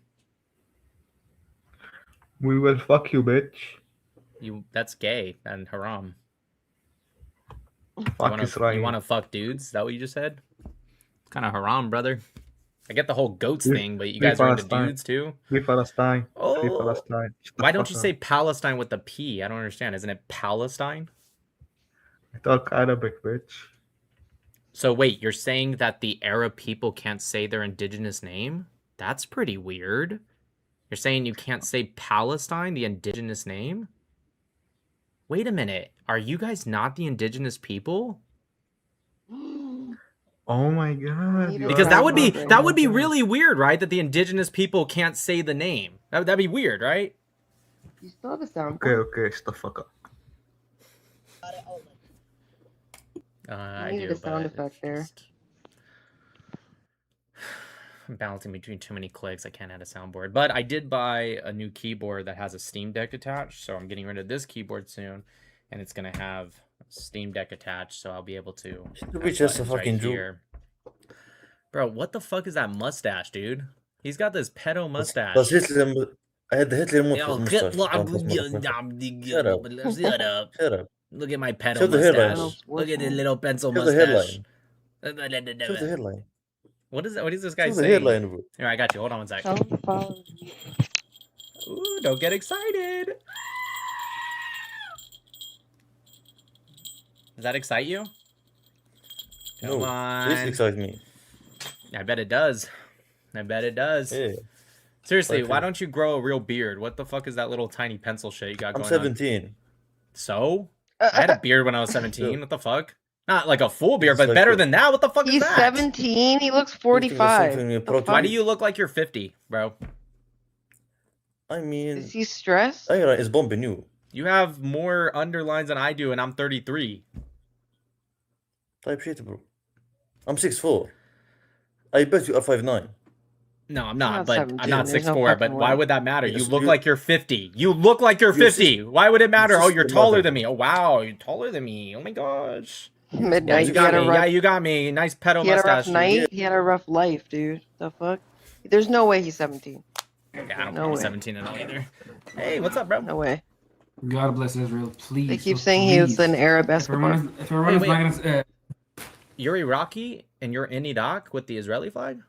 yes, fuck the militias. I hope you guys are gonna get rid of the militias. They're actually like marginalizing people. They're killing innocent people. They've assassinated millions of people. Jeez, what a based ass dude. Good for you. I didn't We even know love that it. was a thing. Please, you're not even like fighting them as aggressively. You should strike them harder, man. Come on. Yeah, fuck yeah, dude. I love this guy. That's awesome. God bless. So, like, what ethnic group are you part of in Iraq? Isn't it obvious? No. He's not. He's Israeli. أنت مغربي ولا أشكنازي؟ Oh. He's Wait, Israeli. Are there Yehudis in Iraq? Oh god, you gotta be fucking kidding me. The first finance minister of Iraq was actually a Jew. No, I knew that, but I thought since then they've kicked them all out, to be honest. No. Wow. What? How many Jews are in Iraq? I'm confused. Oh, he's gonna be searching. Never mind. I'm just You're curious, not how many Jews are in Iraq? So I don't know, man. All these fucking Arabs that live in Something America, feels they're weird like, here. fuck America, fuck Israel. They leave America, come back to the Middle East. Why do you live in America then? In the It first says that there are probably only 4 Jews in Iraq, in Baghdad. We love the Jews. I hope the Jews are gonna return to their homeland. Are you should Jewish actually or not? I'm have so a- confused right now. Not necessarily. I'm not ideologically or religiously motivated. I don't know. I don't really believe in anything. Gotcha. I Are you believe in Kurdish? No. What the Kurdish? You know what? I'm skipping. so confused. There's Get out something of weird. Something's Because weird we about got- you, bro. I'm not gonna lie. Why أخي لما؟ אתה מדבר עברית? כן אחי. יאללה. אתה מרוקאי או אשכנזי? Answer me. לא. Yes, You're you're. American, אני לא right? אשכנזים. אני לא יהודי. You're like ideologically Zionist, but you're not Jewish. I don't right? think he knows what you just said. I think he just memorized America a couple first or Israel questions. first? What did I just say to you in Hebrew? I don't really. I didn't say that I'm fluent in Hebrew. I was trying to learn Hebrew on Duolingo, but it's actually He's very posing. difficult. Come on, Mm, don't judge me. It's not judging you. It's just why would you be posing to be Israeli or? I'm not or posing to be Israeli. It's literally Jewish? just. I've never said I He's am getting Jewish. defensive. I'm not posing as an Israeli. I just support Israel. That's it. And I want Israel to get rid of this fucking cancer in Iraq. the Why isn't he militias, answering questions? destabilizing the country in every single way possible. That's it. Why are you drawing conclusions around me? Stop. Because you're not answering Jews are anything. nice. Nigga. Don't- I'm He's not dancing Jewish. around shit. What are you, I an said American? ani lo Yehudi. That means in Hebrew, I am not Jewish. What are you, like a white American? I'm American, Are you Persian? What are you ethnically? Italian, Spanish. Why won't he Mexican. answer what he is ethnically? What are you ethnically? I think I'm an Arab from Mesopotamia. You think? I don't know, man. I've never done a DNA test, so you never know. Who's your mom and dad? Arab from Iraq. Okay, so you're Arab then. Arab, but I support Israel. Something's not right. Oh my. What do you think of What the books are behind Palestinians? him? I mean, it's not. The thing is, it's not even their land to begin with. Honestly, the Jews literally been living. It's their promised land. It's Judea and Samaria, basically. You should bring back Gush Katif, please. Gush Katif included. I mean, Gush Katif is literally missing from the map. So Where is Gush Katif? Gaza, isn't Gaza? Wasn't it Gush Katif before like the? One part of it. The other part, there was 2 major areas of 19 and 4 communities. That's true. What Have you ever books been are to Israel? behind him? So curious. No. Are you guys gonna? No, no. I have an Iraqi passport. I could never travel to Israel.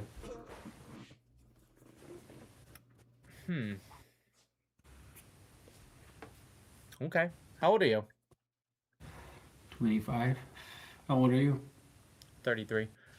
Why? What got You're you about to be into 34. being pro-Israel, being Iraqi from an Arab family? Because Israel is the.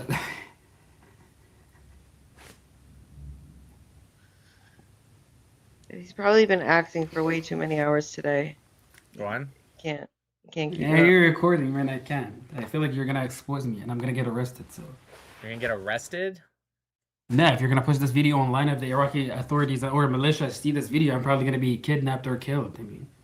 Well, first Anybody off, can see I his don't books. particularly believe you because one, first off, I'm not What? gonna post you. But if you were worried about that, then why would you be going public with your face? What happens if the Iraqi authorities see you in any other way? Because I really want to send my voice to the Israelis to strike them harder, to fuck the Iranian regime. Why He's wouldn't not. you hide He's your not a face, good bro? actor, dude. The thing is, that way they keep literally demonizing Israel. They keep literally like this, portraying Israel as this fucking demon that wants to destabilize the Middle East. When Iran is literally like they've killed more Muslims and Arabs than Israel did entirely through its history. He's lying. He's such a liar, dude. It's not even. It's not a question. He's nervous. He can't look at you. He's trying to That's not distract how himself you with his say phone. Hatifa. Okay, smart panties. Then what? How do you say it, smart cookie? Tell us, please. It's like the whole Such a thing. fucking liar. Mm-hmm. Ask about his Are you books. playing it? No. It's Kol Ode Balevav Kol od balev. Penima. You're reading from your phone. I mean, that's not fair. You want to see my hands? I don't understand. Look me in the eyes when you're reading that shit, dog. I can't look you in the eyes. I have to look you in the eyes. I'd have to look this way. I have a whole setup, dude. His Arab aggression. What's He's having a hard time like covering that up. What's the books behind you? I don't know. What do you want to see? Can you not see them? The titles? No. Is that a Quran? What about now? Are you Muslim? Not really. Sometimes. You're like not a strong Muslim. Physically stronger? Like how do you? What do you mean by strong? Like Could you in define? your belief. No. I believe in. I want to convert to Judaism, but I don't know how. Haven't met anyone. Oh so my I can- god. You're not. You're not. Say a that very one more. good. I'm not a very what? Not a very good actor. How am I acting? Like what is this? I don't even know. You've been in 2 movies. Thank you very much. Likewise, gentlemen. Please be safe out there. Strike hard. Yeah, I've seen that video. Italian supporting Israel. I mean, you're not a real Jew. I never said I was. Why do you have that Pahlavi flag behind you? Why do I have the what? Okay. The Pahlavi? Apparently, he usually has the Nazi flag on his TV, I don't and know if he's that's seen true or him not. interact with Sahar. He's interacted with. Do you know who Sahar TV is? Yeah. Have you interacted with him? Not necessarily, but seen his Nazi I've flag. watched that video of him like literally Hamza being cooked by him. Hamza is such a fucking whore, and he's a fake ass nigga. He's a faggot. That's what he is. He literally only goes to people that are not outspoken, people that don't know how to communicate or speak English, basically. That's what he is. Oh, he hasn't interacted with Sahar No, you himself, don't- but with his fans. Why? Why are you But he has had acting nonchalant? the swastika and the flag on his screen. So forth. So, busted. I don't know. Maybe not. We don't know. People could just be assuming he's somebody else. Oh, okay, never mind, man. Just fucking skip me. Go ahead. Does he have an Israeli accent? No. Stop it. Never mind. He did not say the Reish. Never mind. No, baby. He didn't even understand your answer before. What Israeli? Never mind. He memorized 2 questions.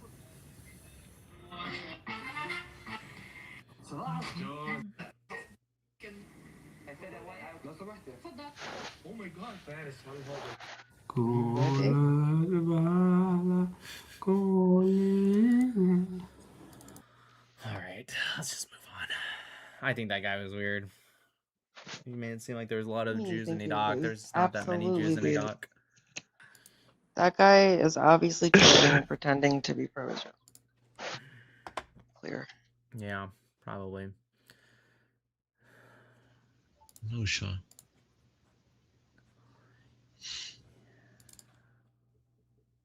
Hey. Big Dash. Yeah, Bitch, I think it was. dude.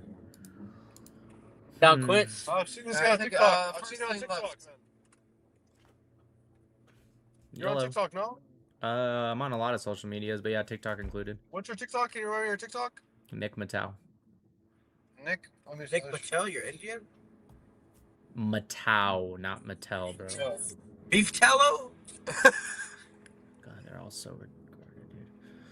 You're sober? You're retarded. Did you just call me retarded? Why are you calling us retarded? Are you serious? Oh, yeah, let's You said it like 1,000 times. He keeps getting it wrong. Mattel. Habibi, he's sitting in the back. Fuck that. Mateo. Oh, Mateo. What are you, Mexican or what? Mateo, you look like Mayo.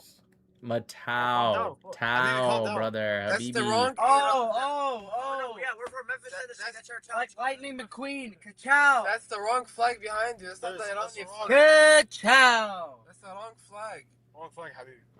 The Pahlavi flag or the Israeli flag? Both of them. Both of them, but the Pahlavi flag especially. Why is it the wrong flag? That's the one I support. It's not really a flag. It's really toilet tissue. It's literally a flag, but sure. It's not a flag. It has no history. It literally, the flag existed before the You 79 stuttered. one. What are you talking about? You stuttered. But God, 79 one. Did you just say it has no history? What are you talking about? God. It exists before. Stop talking. Beef tallow. Wait, shut up for a minute. Let them talk. Don't cut them off. Dude, why is it always tell you- Arabs hanging out in cars together with no women? It's always the fucking Who's same talking? exact thing, Why dude. is always Jewish men always singing by himself? Only ass nigga. Not even Jewish, but alright. Wait, you're Jewish? White boy. I'm You're not sucking. Jewish. You're sucking Israeli's dick. Yeah. I mean, that's what he's doing. I mean, he's living off their faces anyway. So It's okay, Habibi. These Arabs are so fucking barbaric. اللي دخلوا مدارس حكومه MCQ دي يعني اختر ما بين القوسين. اللي قال كده واحد صديقي اسمه عقرف على تويتر. اسكت. اتمنى له كل الخير يعني. اسكت.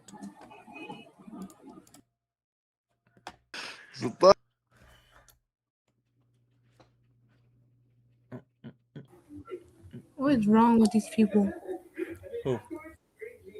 Some guy, he's a weirdo. Oh, okay.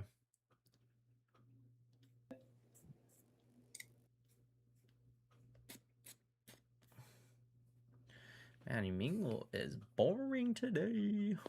10 more K and you got APAC money. باشا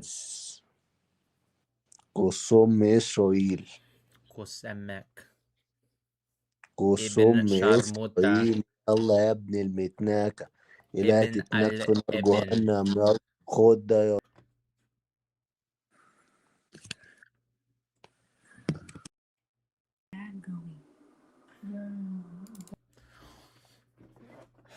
Thank you, Kelly. Thank you so much.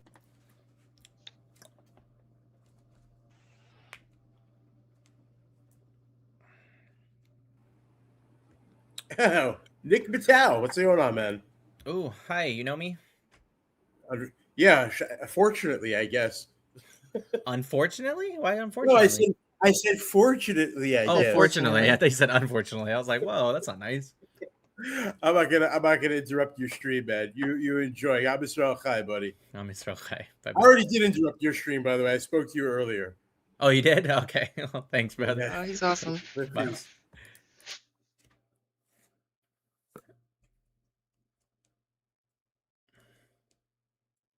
Yeah, so that other guy is verified as a pro-Nazi on the servers. Really? That's crazy. I don't know why you're like, maybe. It was so clear from like 5 Well, it wasn't clear that he was necessarily a Nazi, but... What the fuck was that face? Jeez. Nobody saw it. It was blocked.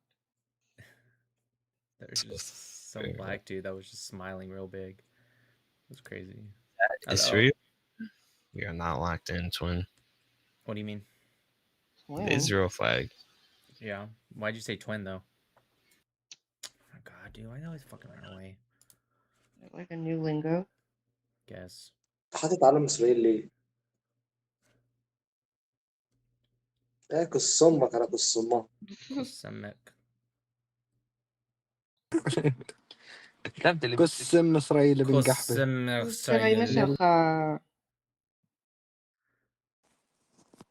Kusem Israel. They all fucking say, dude. What is Grandpa doing in his class? All right.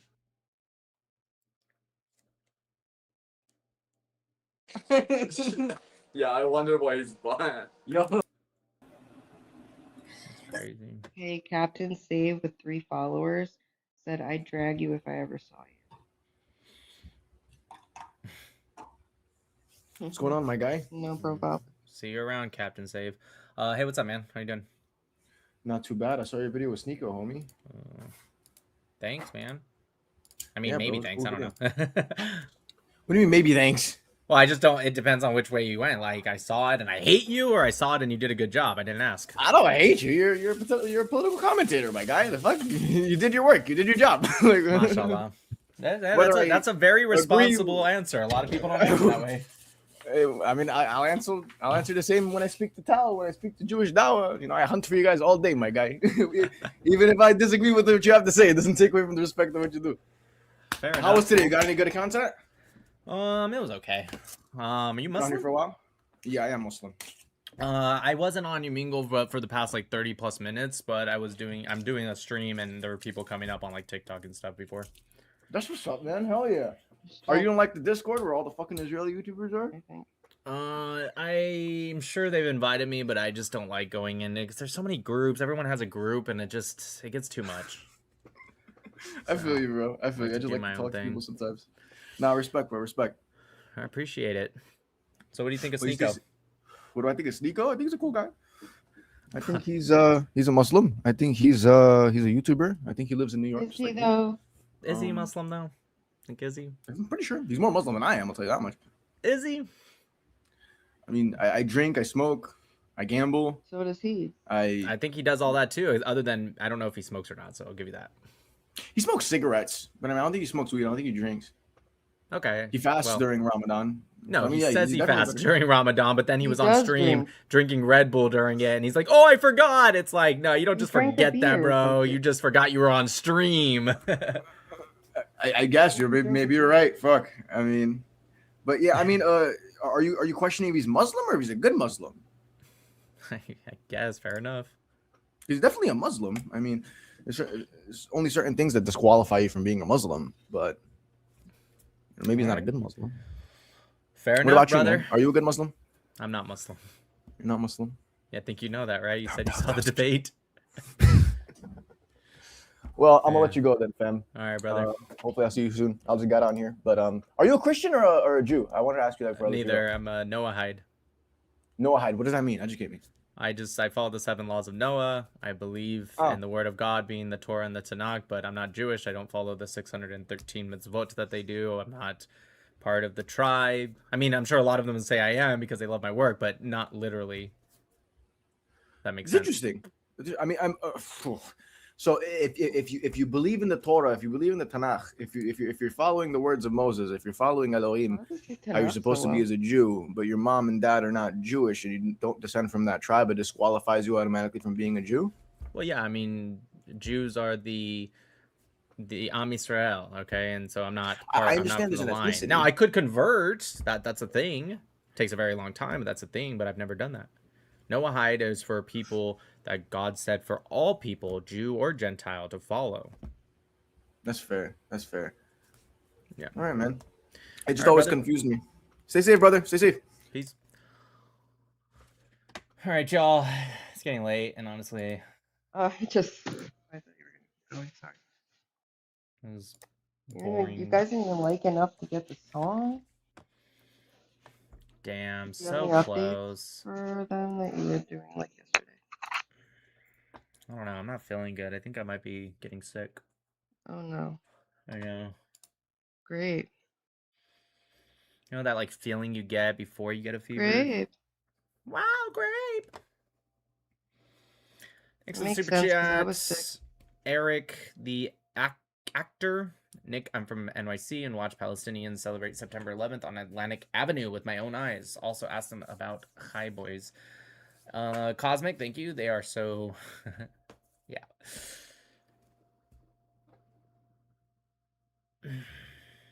Okay, you guys.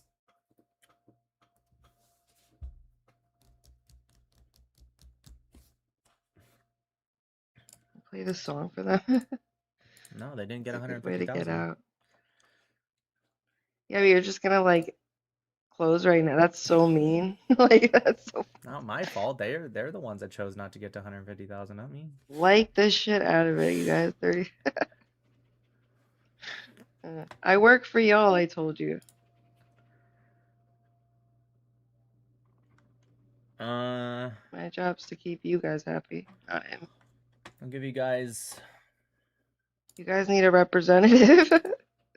Oh, thank you, Kelly, so much. Thank you, girl. She's so sweet. All right. Watch him close. No, I'm gonna give you guys a bit of an update. I called out Scott Ritter today because I said so. Now it's been over 3 days since Scott Ritter said to challenge. You're not even gonna play the song. Yes, I'll play it, baby. 1 second. So I said, it's been now over 3 days since Scott Ritter said to challenge him. I replied effectively immediately and said, okay. He said any time. I gave him a time. He said any format. I gave him where. Then he went silent. All of his fanboys who really love defending a man charged not once, but twice for indecent exposure and unlawful contact with a minor and convicted on 6 charges in 2011 were saying how badly I'd lose to him and how I'd run away. Ironic. Anyways, since Scott didn't want to, I'll have to do the next best thing. I'm going to watch a random recent video of him. I'll pick one on the live tonight. I'll probably just do it as a YouTube video. I don't know. And just react to it and debunk stupid shit. And what's funny is somebody told him before I even posted that, bro, you challenge random people to debate and then run away. And he says, I've never run away from a debate. Still, even after I tagged him in this, there's his mugshot. But anyways, after I tagged him in this, he still has not reached out. It's insane. All right, guys, let's play... go ahead and play the APAC money. Where is the... God, I really need to organize my stuff. What the heck? Oh, there it is. Yeah. Capitol Hill drip. Yeah. They blaming space lasers again. Must be Friday. It's not the moon, it's the money. Let's go. APAC money, lobby power talking funny. Kesef Zorim, the money flows, honey. Shalom ve'bitachon, shalom you bitachon, peace and security. APAC money, Capitol Hill energy. Lasers in space, rumors online, meanwhile in DC, they're cashing the line. Left, right, same green scene. Money buys truth on your newsfeed screen. 7K a post has Barra online. Meanwhile in Qatar, they're cashing the line. Left, right, same green scene. Money buys misinformation in your school. APAC money, lobby power talking funny. Kesef Zorim, the money flows, honey. Shalom ve'bitachon, shalom you bitachon, peace and security.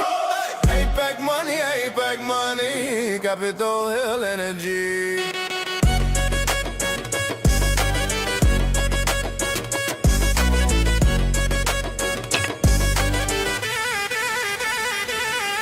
Lasers in space, conjuring the banks. Rumors online, meanwhile in DC, they're cashing the line.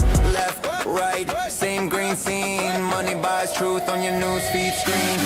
Israel Chazak, Israel Chazak, Israel strong. Votes come quick when the lobby's long. APAC money, Kesef Zorim,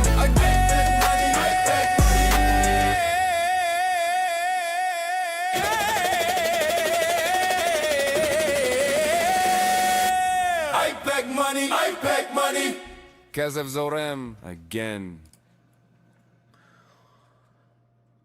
Awesome.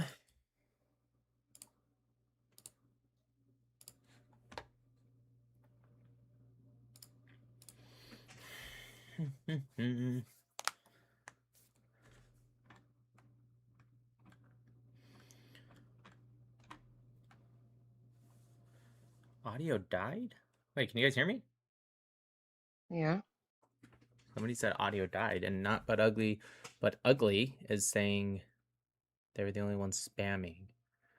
Yeah, the comments are very limited tonight, but earlier I did see a notification pop up that said that some comments were filtered, and I asked the mods if they did anything. It could have been automatic, but you should probably check that because it slowed down the comments. I don't even know how to check that, to be honest. Huh. Okay. And TikTok, it was very slow today. It's just Something TikTok. with the Okay. Maybe TikTok's just being TikTok-y today. Oh yeah, this is but you might want to check that later I'll when check you're it, I'll off, check it. just for the settings.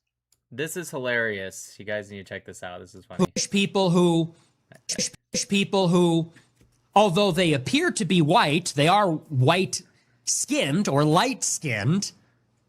They do not identify as white. Then when they get accosted, they say, "Hey, come on now, don't lump me in with them. I'm not white. I'm Jewish." You're saying you're a white supremacist? I'm not white supremacist. I'm Mexican. I'm not saying foreign.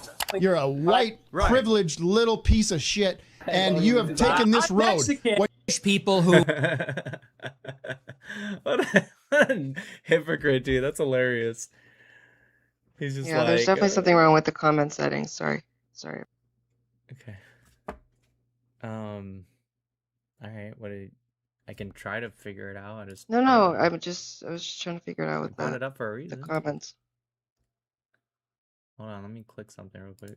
Obviously, it flagged spamming because the flags, I guess repeating icons is not letting people do it. That didn't do anything.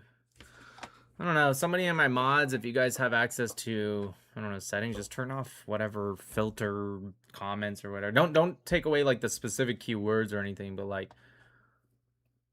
I don't know. I'll look at it after. I don't know if I can do it from Live Studio because Filtering is just gonna hurt that. All right. Oh, this is my favorite post I ever posted. Oh, it's already at 27,000 views. I love this. So it said, it didn't start on October 7th. I put, yes, I know. And then here is a hadith. I'm thinking about doing a hadith of the week on X. Just picking one of my favorite hadiths and just posting it on X. I was going to do of the day, but I feel like I'll forget if I do every day. So anyways, here it is. This is from Sahih Muslim 1767a. I will expel the Jews and Christians from the Arabian Peninsula and will not leave any but Muslim. Hadith of the week. I think I'm gonna. There's too many hadiths. You should probably. I think I'm gonna pin. I'm gonna keep this one pinned. How many followers am I now?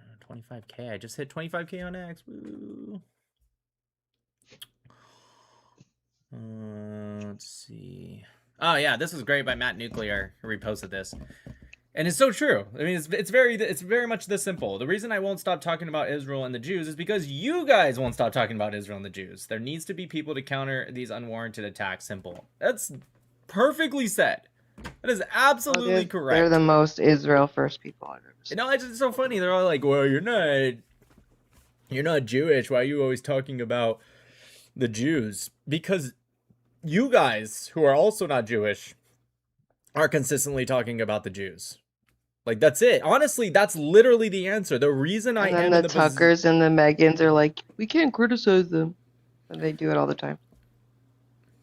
The reason that I'm in the position that I'm in now, literally, the reason I'm even has this specific platform, I would have probably started a platform, it would have been totally different. I was talking about politics and contemporary news before, and I also had probably more followers. Maybe not as much influence, but followers. Regardless, what I'm saying is that I got to this position because everyone kept speaking about the Jews and Israel in a negative light from people who are not Israeli, who are not Jewish. And like Matt said, there needs to be people to counter unwarranted attacks. If they would have just stopped, I would have never continued to talk about it, but maybe once in a blue moon. This is good. This is breaking. There's a member of the Charlie Kirk group chat. The group chat that was leaked to Candace Owens, if you guys remember, back when Charlie first got murdered. And he said it is now verified, according to him, that Joe Kent was the one that leaked the screenshots to Candace Owens, which does, to be fair, line up because Andrew Colvett said he gave it to someone in the government. He didn't particularly say who. That makes sense because Joe Kent was in the government, and now we kind of are seeing where Joe Kent's leading. So it actually kind of makes a little bit of sense that it was Joe Kent. Yeah. Does Milk Bar have a large following on X? Because his Instagram is not as big as it needs to be. I don't know. Just wondering. Almost He 100,000. does really good work. He does do really good work. I really like him a lot. He should be really big. Yeah. His Instagram is like weirdly low. This guy should be bigger than he is. I literally put, this guy is named Travis Hawley. Oh, yeah. I know him from Instagram. He's great. Instagram X. I said, I don't know how Travis is not bigger. He finds info like this better than anyone, and I absolutely mean that. This guy, he used to, he was in the military, and he worked in the government for like, I don't know. He's fucking finding information, essentially. This guy That makes sense because I see him in a lot of comment sections with just like a detective face. I don't know what that means. This guy can find a lot of information. He was cyber intelligence. As you guys can see, he worked for national security, cyber intelligence, U.S. Air Force, NSA, and CENTCOM. This guy has a lot of tools and a lot of intelligence, and he finds these information that it's insane. So right here, it was a coordinated foreign information operation here on X. This is a 16-page thread that gets juicier the further you read. So essentially, it's just deliberate misquotes and disinformation. This one is actually kind of funny. So there was this Pete Hegseth. He comes out and he says, you know, Sunni to Shia. No, DJ, this is not that intel guy. It's a different guy. Sunni to Shia, Islamists, radicals, whatever, are our enemies. And everyone took, and it's funny because they post the video. That's the funny thing, is they post the video that debunks them, but they know that their fan base is not smart enough to watch the video, and they put in the title, he said our enemy is Islam. He didn't say that, which would have been fine if he said that anyways, but he didn't say that. And so you had all these people saying this, and then this guy, that first guy that posted it that got like 1 million+ views is from West Asia. And then this West Asian account only follows one account, which is the official China MFA spokesperson. And it goes down into Global Insight Journal, which shares content from Russia's RT, which is a state, Russian state propaganda media. Iran's Press TV, same thing, but for Iran, and Turkish media dozens of times each day. It's just constant misinformation. I'm not going to go through all of it because it's a lot, but he connects the whole thing. It's really great. Yeah, I always see him just commenting on like big videos, just the emoji of the detective. Oh, this was hilarious. They censor this? Dude, X is turning woke. This is hilarious. Check this out, you guys. I know this video. It's hilarious. Oh, it's redone.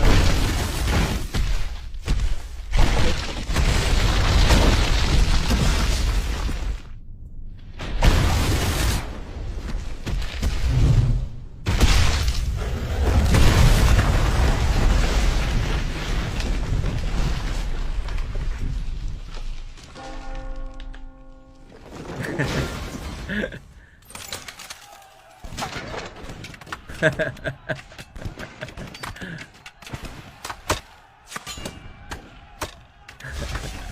think I saw this back in 2021, but they relabeled everything. This is so true. This shit is so true, dude. Oh, man. Definitely. That should have me dying. I can't believe they limited that. That's insane. Dude, what the heck's happening to X? Yeah, I know. X doesn't limit anything. Yeah, it's an old video, but I've never seen it with the whole Israel and Islam and all that stuff. Anyways. I told you guys about Scott Ritter, the pedophile. Look at him. He just looks like one, too. And look, I was going to be cordial with him and have a real debate, but since he ran away, I'm just gonna pretty much poke at him until he blocks me or finally accepts a challenge. Why are they all like? I don't mean to bring it here, but why are they all so unattractive? Yeah, it's true. I'm not gonna lie, you guys. I watched I would say I don't watch my own videos, but I do. But this video, I watched. You guys, nobody likes Nick more than Nick. I probably watched this video 10 times and laughed at it each time as if I was watching another creator. I'm gonna watch it again because I love this video. Okay, this one's a good one. This was from yesterday, I think. Yesterday's stream or 2 days ago. This is worthy There's of no your self-love. conversation. You are with Iran or with Israel. I am with Iran. See? I don't give a fuck if you are with Iran. You are with Israel. You stand with Israel. Yes, of course. Fuck you then. Why are you guys so aggressive? You're kind of proving Israel right. Motherfucker. كليب على تيك توك انا مدحاب انشر على ال 20 لايك تبعونا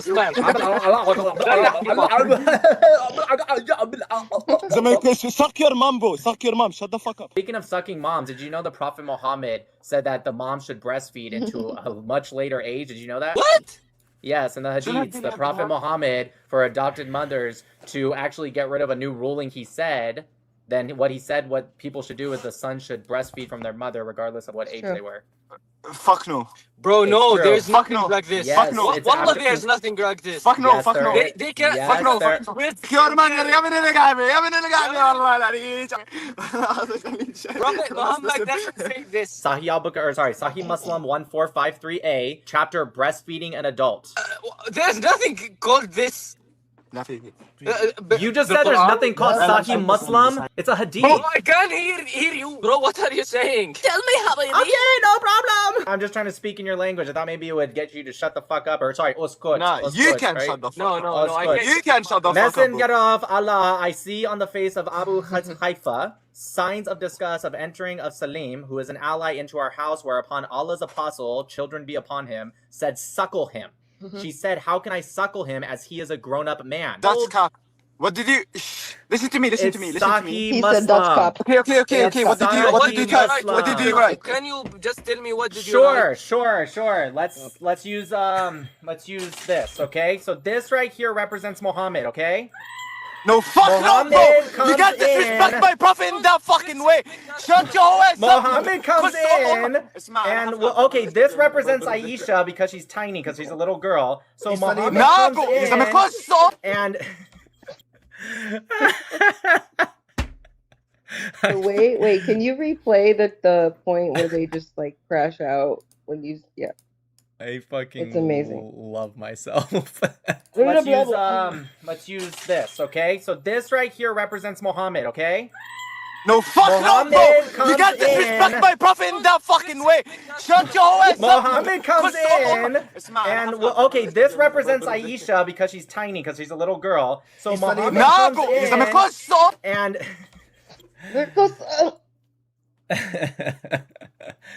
Look, I wanted to have a conversation with them, but they kept yelling and screaming at me. So I gave it right back. That's it. I will match energy. He paused to listen, then got mad again. I know. It's so funny. Anyway, so there's another video with Trey Yinks. He's the Fox News guy. He's not particularly this big pro-Israel guy. He's not anti-Israel by any means. He lives in Israel for like a decade. Yeah, I think he still lives there. But you know, he's pretty centered reporter. He's reported Hamas, interviewed them. He's now with Benjamin Netanyahu.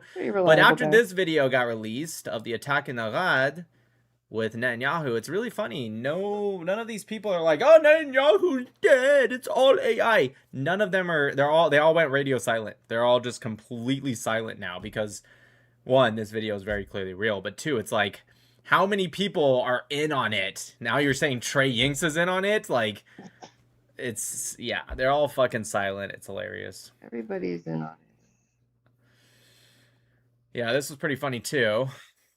Sayed Arakchi, whatever his name is, he's part of the Iranian government. He put, the Strait of Hormuz is not closed. Ships hesitate because insurers fear the war of choice you initiated, not Iran. And it's funny because the Iranian government themselves said on February 28th, literally the day of the war, that they were shutting down the Strait of Hormuz. So it's like, all I said was, can like the IRGC fucking not communicate with each other before like saying the opposite of each other? Because this is the second day in a row where they've said within hours effectively of each other completely different shit. Also, isn't there like 3 of them now? Yeah, that's probably true. I kind of criticized Andrew Fox a little bit because, look, I like Andrew Fox a lot. Well, not a lot. Like, I mean, I like him a decent amount. I think he has some very decent takes when it comes to specifically military strategy and Israel.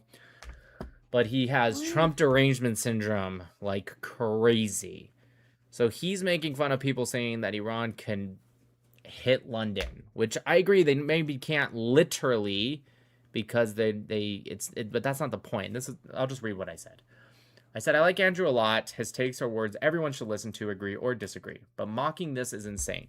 They may not be able to effectively hit London right now, but overnight the world went from they're not even working towards a goal and their range is limited to 2,000 kilometers to they have been working towards that and have gotten a lot closer than we originally believed.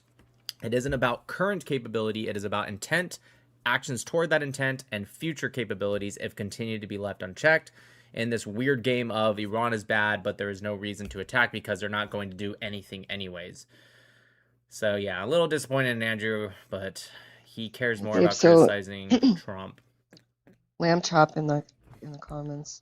Hassan and Code Pink could possibly get fined or go to jail. Supposedly. I hear that every 5 seconds about this version. All right, guys. I'm ending the live.